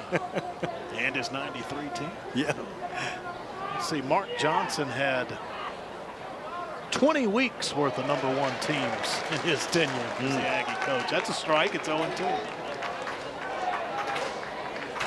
Not to mention the other schools he was at. Won a national championship as an assistant at Arizona. Great success at Mississippi State as an assistant. Yep. Really did great things at Sam Houston, didn't he, after Yeah. his time at A&M? That's inside, 1-2. They don't put your number up on that outfield wall for nothing. Yep. That's earned. That's exactly That's right. not given. That's earned. 1-2 to Zach Peters. High for a ball. So slider away. The next pitch inside. And then that time just overthrows a fastball.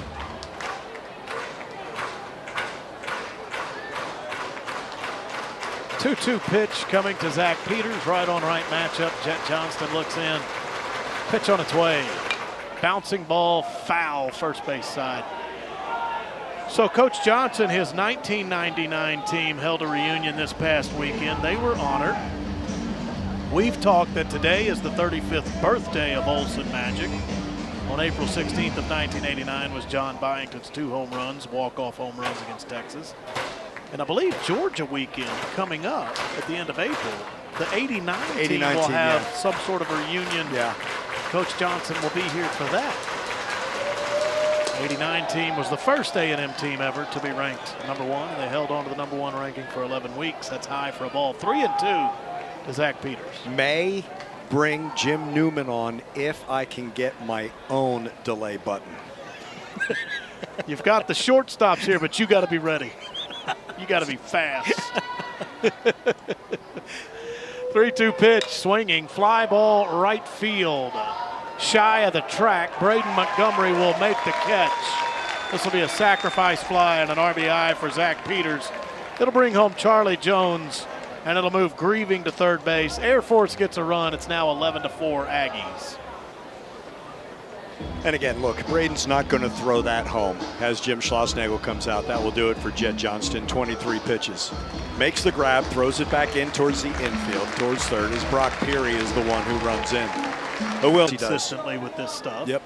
And he's ready to go. The first pitch on the inner half, swinging a foul ball off the bat of Eric Joe. So basically he's coming from shortstop, right? If you're a righty and it still then starts to run in on you, it's way easier to be a lefty facing him than I think a righty.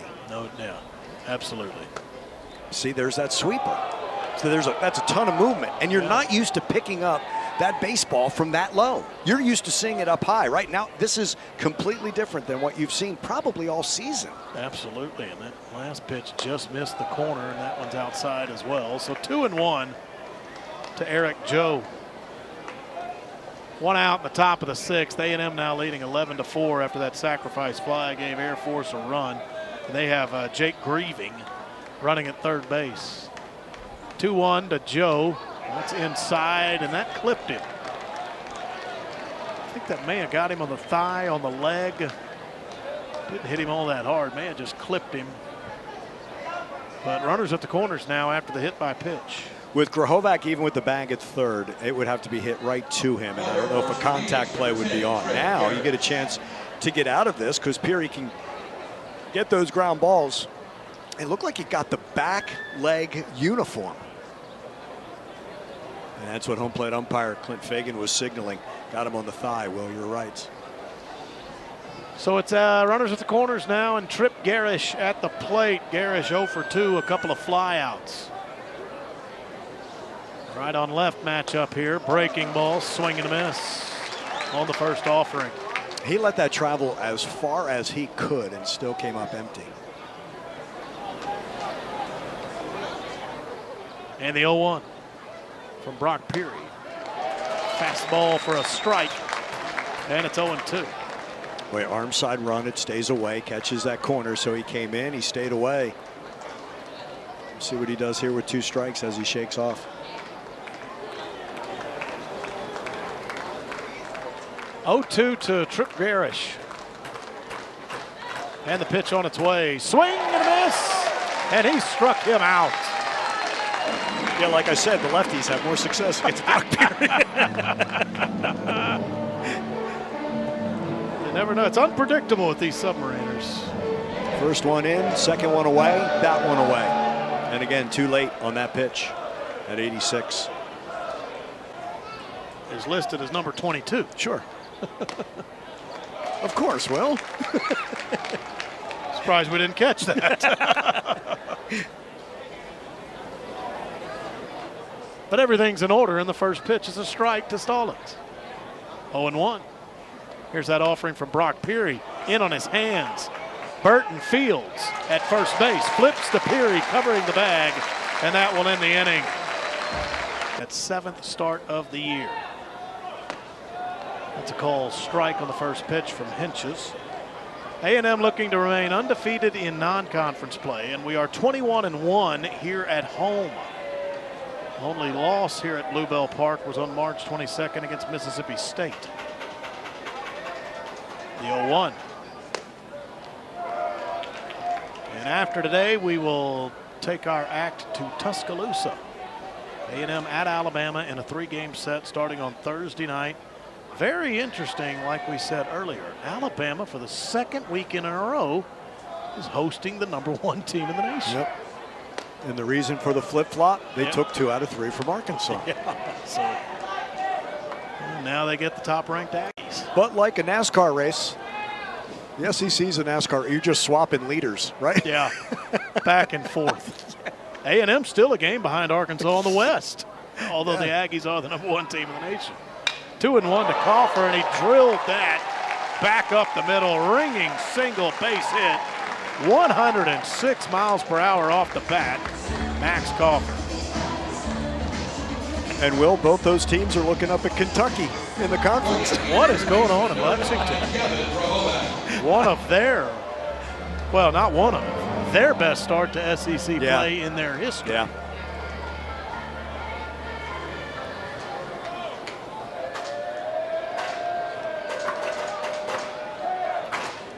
Here's Gavin Grahovac after the Max Coffer single. Gavin had an RBI single his last time up. He's 1 for 3. He's walked and he's scored 2 runs. This comes after he scored 8 runs last week as he was the SEC Freshman of the Week. First pitch to him, a strike. Here's the 0-1. He fouled that off. Gavin's down in the count, 0-2. Along with Gavin, Christopher Cortez was named the SEC Co-Pitcher of the Week. And earlier, before the game, it was announced that Christopher Cortez was the National Collegiate Baseball Writers Association National Pitcher of the Week. And last week, Chris went 2-0. He threw 4 shutout innings against UTSA, then backed it up with 4 1/3 shutout against Vandy. He struck out 15 in those 8 1/3 innings last week. So he's the SEC Pitcher of the Week, and according to the NCBWA, he's the National Pitcher of the Week. That's a ball. It's 1-2. Love to see him back up a quality outing with another quality outing. So much more than a hard-throwing fastball Correct. this year. Yes. Christopher Cortez. Here's the 1-2. That pitch is outside for a ball, 2-2. Thought for a moment the runner was going. That's Max Coffer. I mean, catcher, not a lot of speed. He's dirty enough. And he retreated back to first base. Took some hard steps off first base, but he wasn't going anywhere. 2-2 to Gavin Grahovac. And here's the pitch from Sam Hentges. Nope, fooled me. He went over to first base. Through there. Nice move. Yeah, because of Max. Respect. Back to Christopher Cortez. He's learning how to pitch instead of just throw. And that's all Max Wiener working with him. 2-2 pitch. That's to the backstop. And it'll move Max Coffer to second base.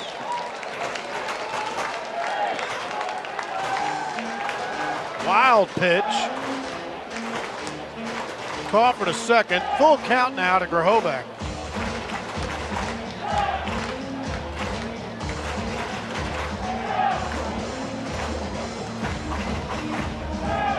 Been overcast all day.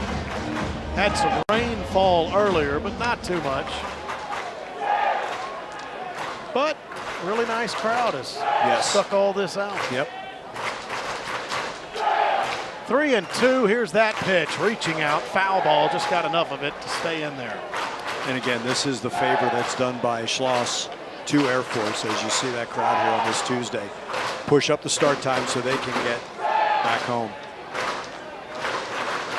Yeah, Air Force, they took 2 of 3 from DBU up in Colorado Springs this weekend. Fly down here for this game. They'll fly back, and then they go to Albuquerque for a series with New Mexico this coming weekend. 3-2 pitch. Flied, shallow right field. Falcons calling for it, and it's the second baseman, Jay Thomason, that will make the catch. 1 out. Texas Aggies center fielder number 17, Jace. Well, we said it earlier, we'll say it again.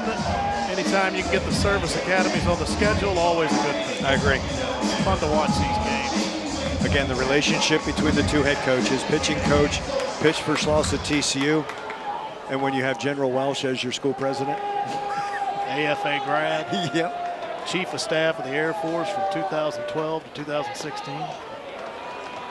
He was responsible for the first pitch today, but he turned it over to Revelle's handler in the bullpen. Yep. First pitch to Jace Laviolette is a ball, 0 away, 1-0. And both head coaches were out there both for the first pitch. There, yeah. Here's the 1-0. Swing and a miss on a pitch away. Outer half, 1-1. I think he's much stiller this year at the plate until he loads. And that is just the beginning. Watch how still. And then he's going to load those hands. He's going to go back just a little. And then the explosion starts for him. 1-1. Pitch on the way. That's low for a ball. 2-1. Something at stake here for Jace. This at bat too. Yeah. A cycle, right? Yeah. Where he can join Jack Moss. Yeah. Did it against Texas. Tar have one? Well, I'm trying to remember as many cycles as I can. I know Zach DeLoach. Yeah. A few years back. Well, that's not going to be a double. He's swinging away, and that's his second home run of the game. Forget the cycle. Let's just go 2 bombs, a triple and a single. Jace Laviolette ripped that over the right field wall. Second homer of the day, and it's 18 on the year for him. Here comes another cannon. Boy, the pitch came in at 80 and left at 105. 424 feet later. Will, he's hit almost 900 feet, the 2 home runs. You and I have Nothing joked. cheap about that. You and I have joked. You know what? We need to stop traffic on Welburn. That may not be a joke any longer. They're going to have to start checking train schedules too. And on a day like this, between 4 and about 7:30, you may have to halt them. Wow.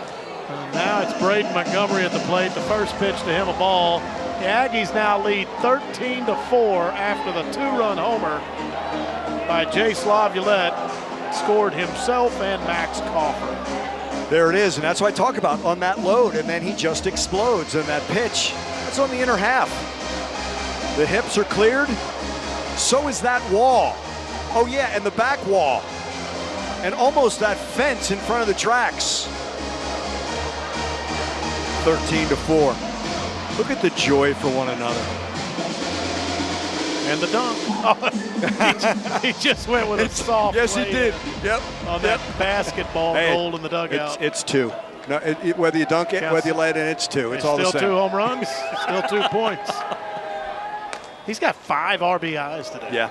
Jace Laviolette does. Including that RBI triple that knocked in Max Coffer. Well, we were talking double. He needed the cycle. He bypassed it. Just bypassed the cycle. 2-0 now to Braden Montgomery. Braden hit a solo home run back in the first. That run rule win over Vanderbilt, he had the 2 home runs, 2-run shot, 3-run shot, and 6 runs batted in that game. That's right. Remember against South Carolina, everyone's like, oh, he's slumping. Feels like a long time ago, even though Carolina was a couple of weekends ago. 4-pitch walk to Braden Montgomery.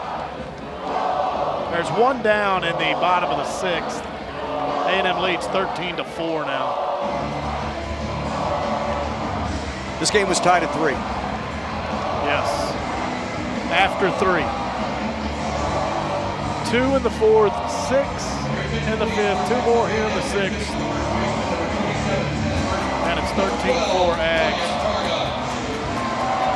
So with all this going on, Andrew, there's so much to track with these Aggie hitters.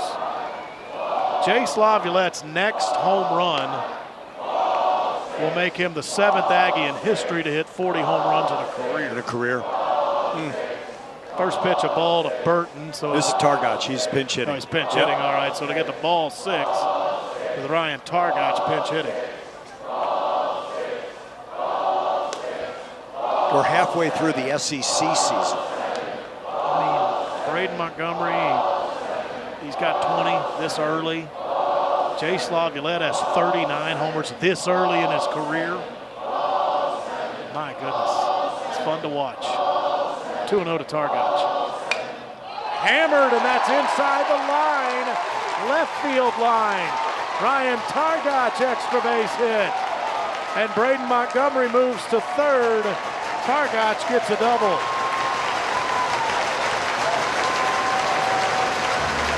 That's what you love to see from Tar. Will, I still say it's a line out to center field against Auburn that unlocked him. And he's had many more swings like this, has Targac. Oh, he leaves way too much of the plate. You cannot do that to Ryan Targac.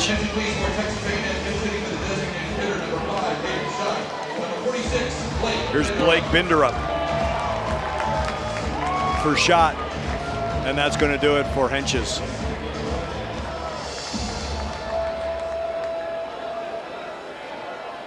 So that'll be it for Hentges. Team is, but sometimes when you say big, you don't automatically think athletic, but there's tons of athleticism. Tons. On this team I as agree. well. Yes.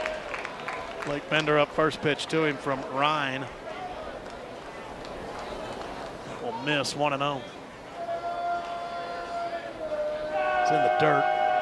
Right on right matchup here. Next pitch. Found the strike zone with a fastball, 1-1.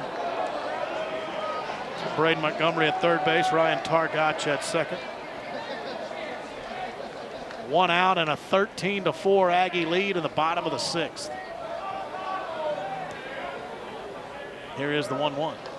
It's outside for a ball low. Well, Blake has to figure out Ryan, right, as the pinch hitter, first batter he's seeing, but also see some pitches so everybody behind him in this lineup can see some pitches.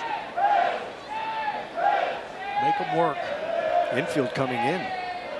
2-1. Missed outside, missed the corner. With another fastball. Caden Kent's on deck. So some Aggies will get some at-bats here.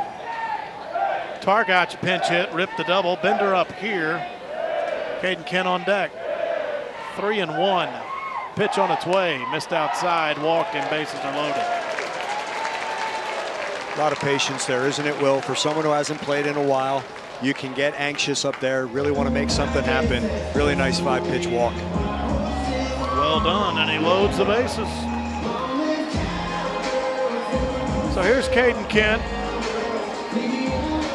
31st game for Caden. 14 of those are starts.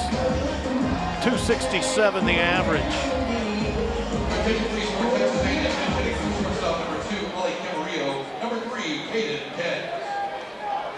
If Ollie gets hit with a pitch now, there's something wrong. Not your day. Well, Ollie does leave having reached base all 4 times he came up. Some of those, I say free passes, but when you get plunked, it doesn't feel all that free. One of them, he was hit by a pitch and is right in the helmet, and they came high and tight to him all day. Swing and a miss there by Caden Kent, the pinch hitter, and it's 1-1 to him. 1 for 1 as a pinch hitter, 0 for 2 with the bases loaded this season. Here is the 1-1. High and inside, 2-1.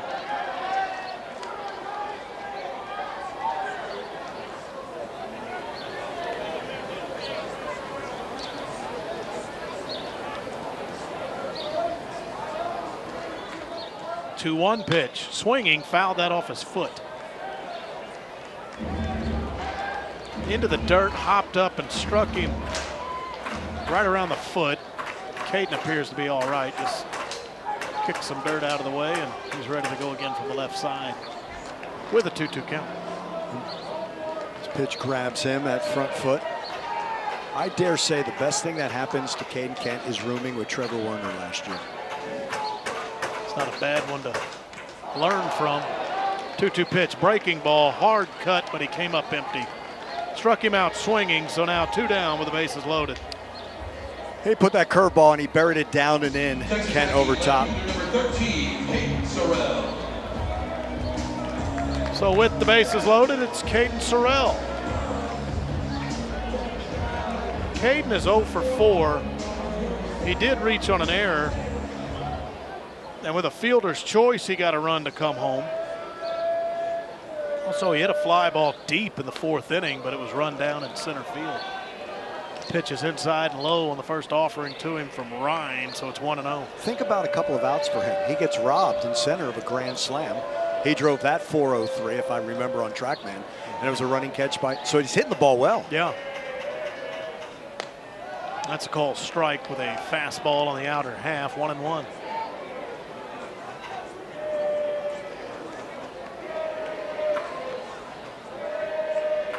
Caden Sorrell consistently been starting in left field for the last 2+ weeks. Here's the 1-1.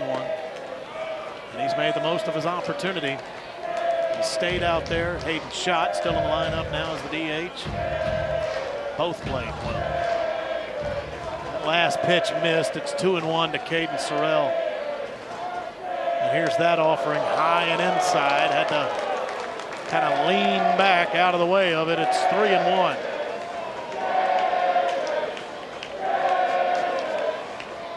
What's going to last longer? The charge? The TrackMan? Yeah.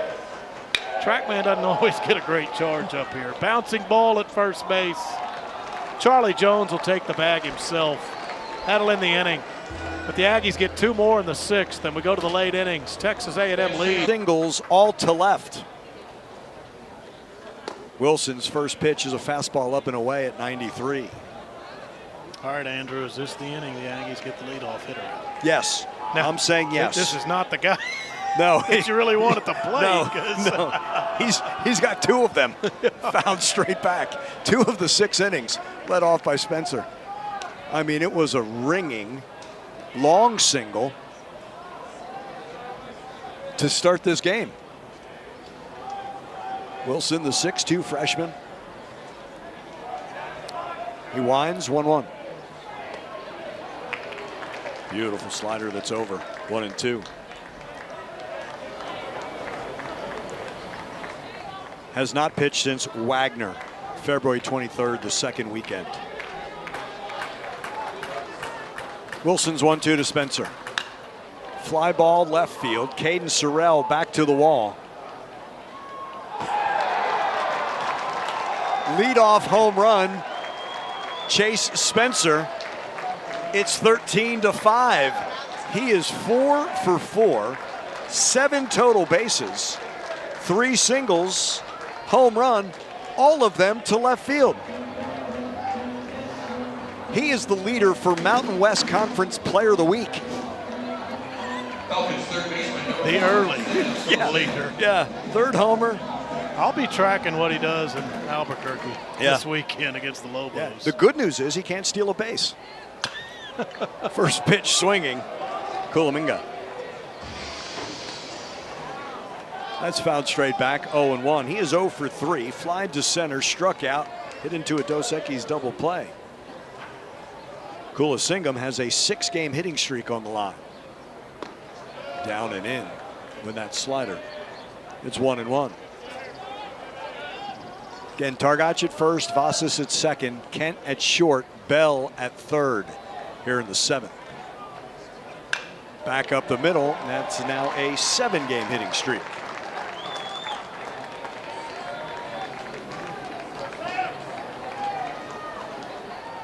Jay Thomason, the batter. We're joking about Chase Spencer.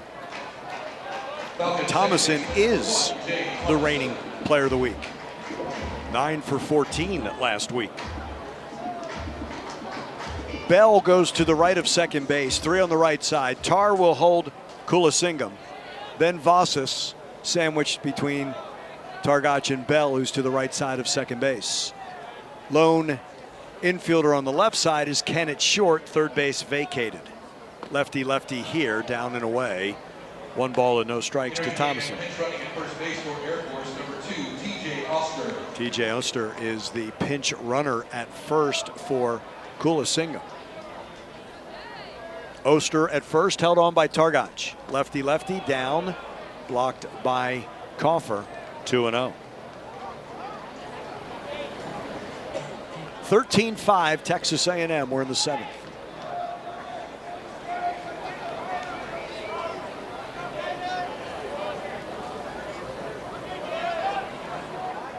Thirteen runs have been scored in 4 innings. Fastball away, 3-0. 3 in the first, 2 in the fourth, 6 in the fifth, 2 in the sixth, and Max Coffer to the 3-0 to Thomason, lefty. And that's a strike, 3-1. Now, when he talked to Johnston threw a strike.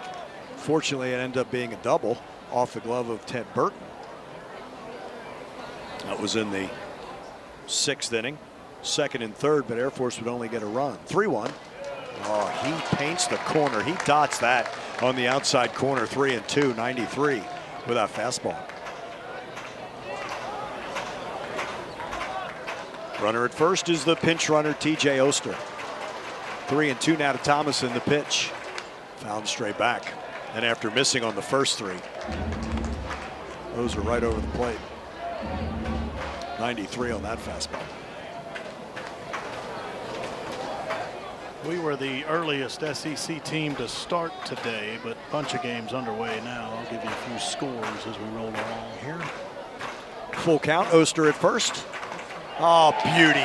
Struck him out.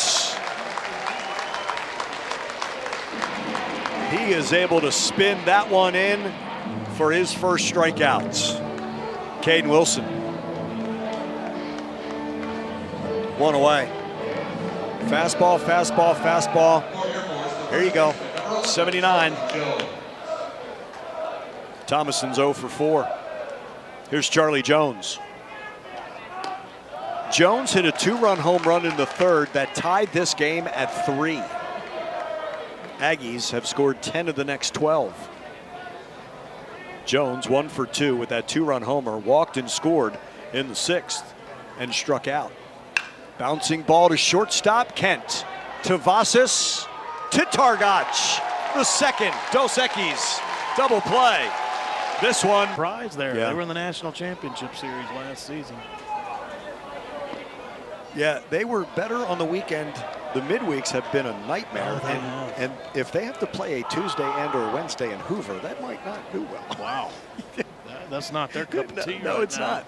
Of course, the other thing is they won't have to play Florida State in the SEC tournament. Well, maybe not this year. Yeah, they don't. They don't like the Noles usually. No, they hate them The this year. hate's tacked on a little more this season.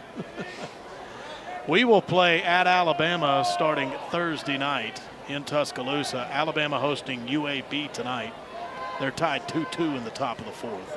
Jack Bell leading off this bottom of the 7th.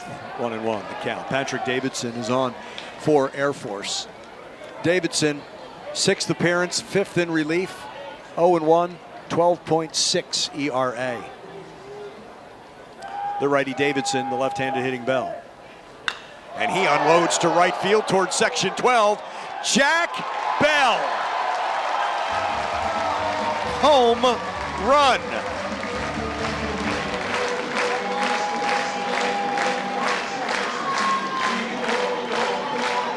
That has to be sweet when that is your first Aggie homer.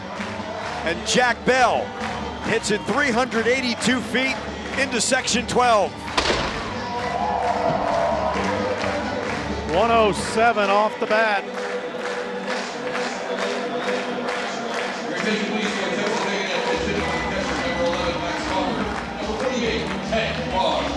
No doubt about it. Will, we've seen this kind of pop from him. That's barreling one up. Yep. No doubt about it. Compact swing on an inside pitch. Yeah. And got every bit of it. Hank Bard is pinch hitting for Max Coffer.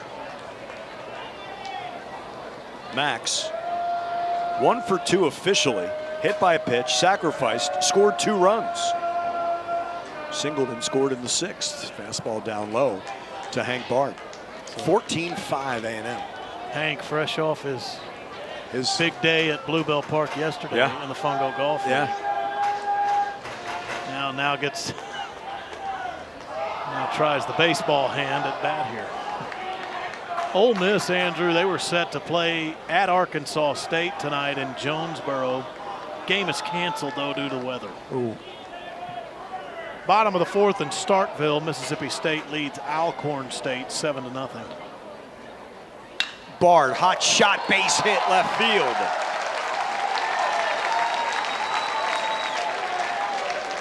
What's shot say? It's a Bardy party? Yes. Here's Justin He's not Vasas. just good with the fungo. No. Nope. Justin Vasas came in. He's hitting in the top spot of this lineup. Gavin Grahovac's spot. Second baseman Vasas. 1 for 6. Fastball down and in. 1 ball, no strikes to Vasas. So the Aggies were dominant against Vanderbilt this past weekend. Vanderbilt trying to get back on track after the Aggies swept them. Commodores playing in Nashville tonight, but that means at Lipscomb, not at home. Ooh. At Lipscomb. Bottom of the 4th, Vanderbilt does lead 9-2 over Lipscomb. Good rivalry game going on tonight with the Kentucky Wildcats, the East leader.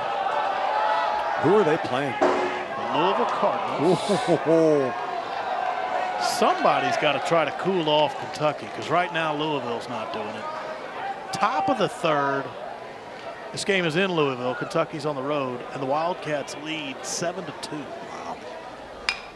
That's a topper towards 3rd. Charging Oster. Not in time. That's an infield single for Vasas.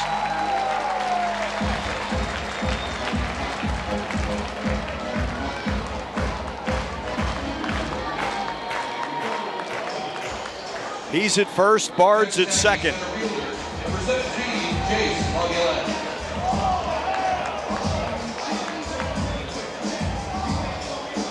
It's Bard and Vasas who won the Fungo League yesterday, right? Look at them. Now They were get the their teammates. chances tonight. Yeah.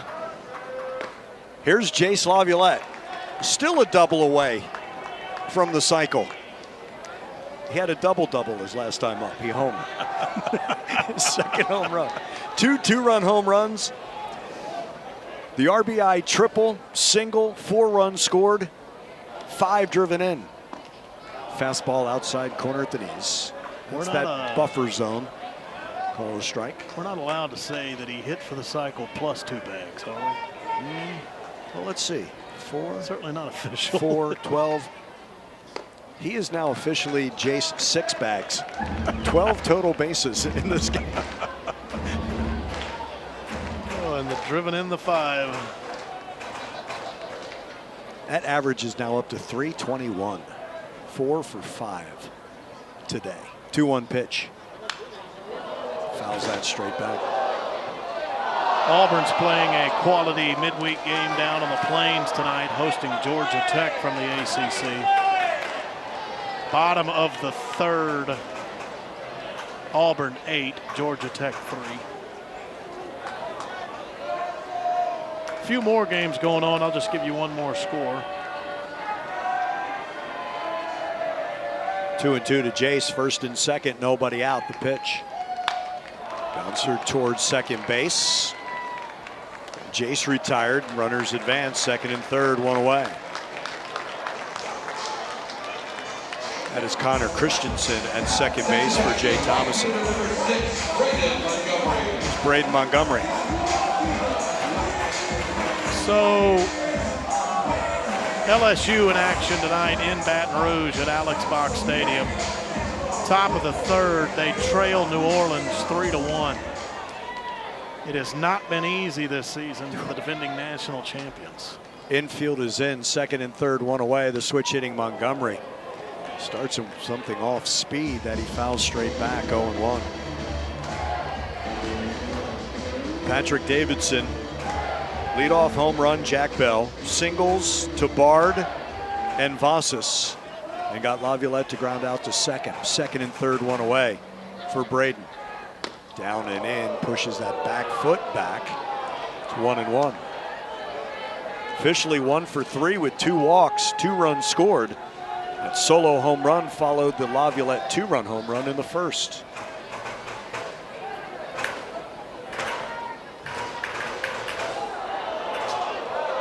That caught the catcher. Did it catch Montgomery? Yes. I think Jace was like, no, I want to keep batting. Bases are now loaded. Well, it's Montgomery hit by a pitch, but the carom gets the catcher, Van Klein. yeah, he needs a little time. As I was going to say, Montgomery hit by a pitch, but it's Van Klein that took the brunt of this. Was that off the bat of Montgomery? Sure looks like it. That's something that may Can't be go to challenged. replay. Can't be challenged. No, they're out of They're out challenges. of them, you're right. But Unless that it's looked like it ump-reviewed. hit the bat of Braden on our replay monitor. Bases loaded, 1 away for Ryan Targach. Inside with a slider, 1-0.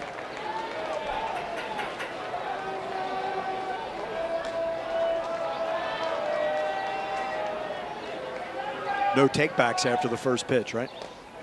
Down low, 2-0. It's game on then.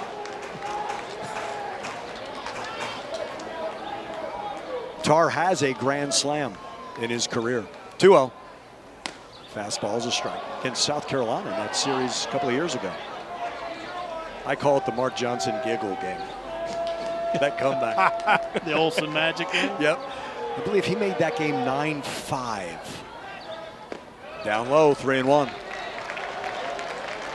So Tar clubbed his double. That was right-handed in the 6th inning. Switch hitters batting left against the righty Davidson. The bases loaded, 1 away. 3-1. Out in front, he taps that foul. First base side. Count full.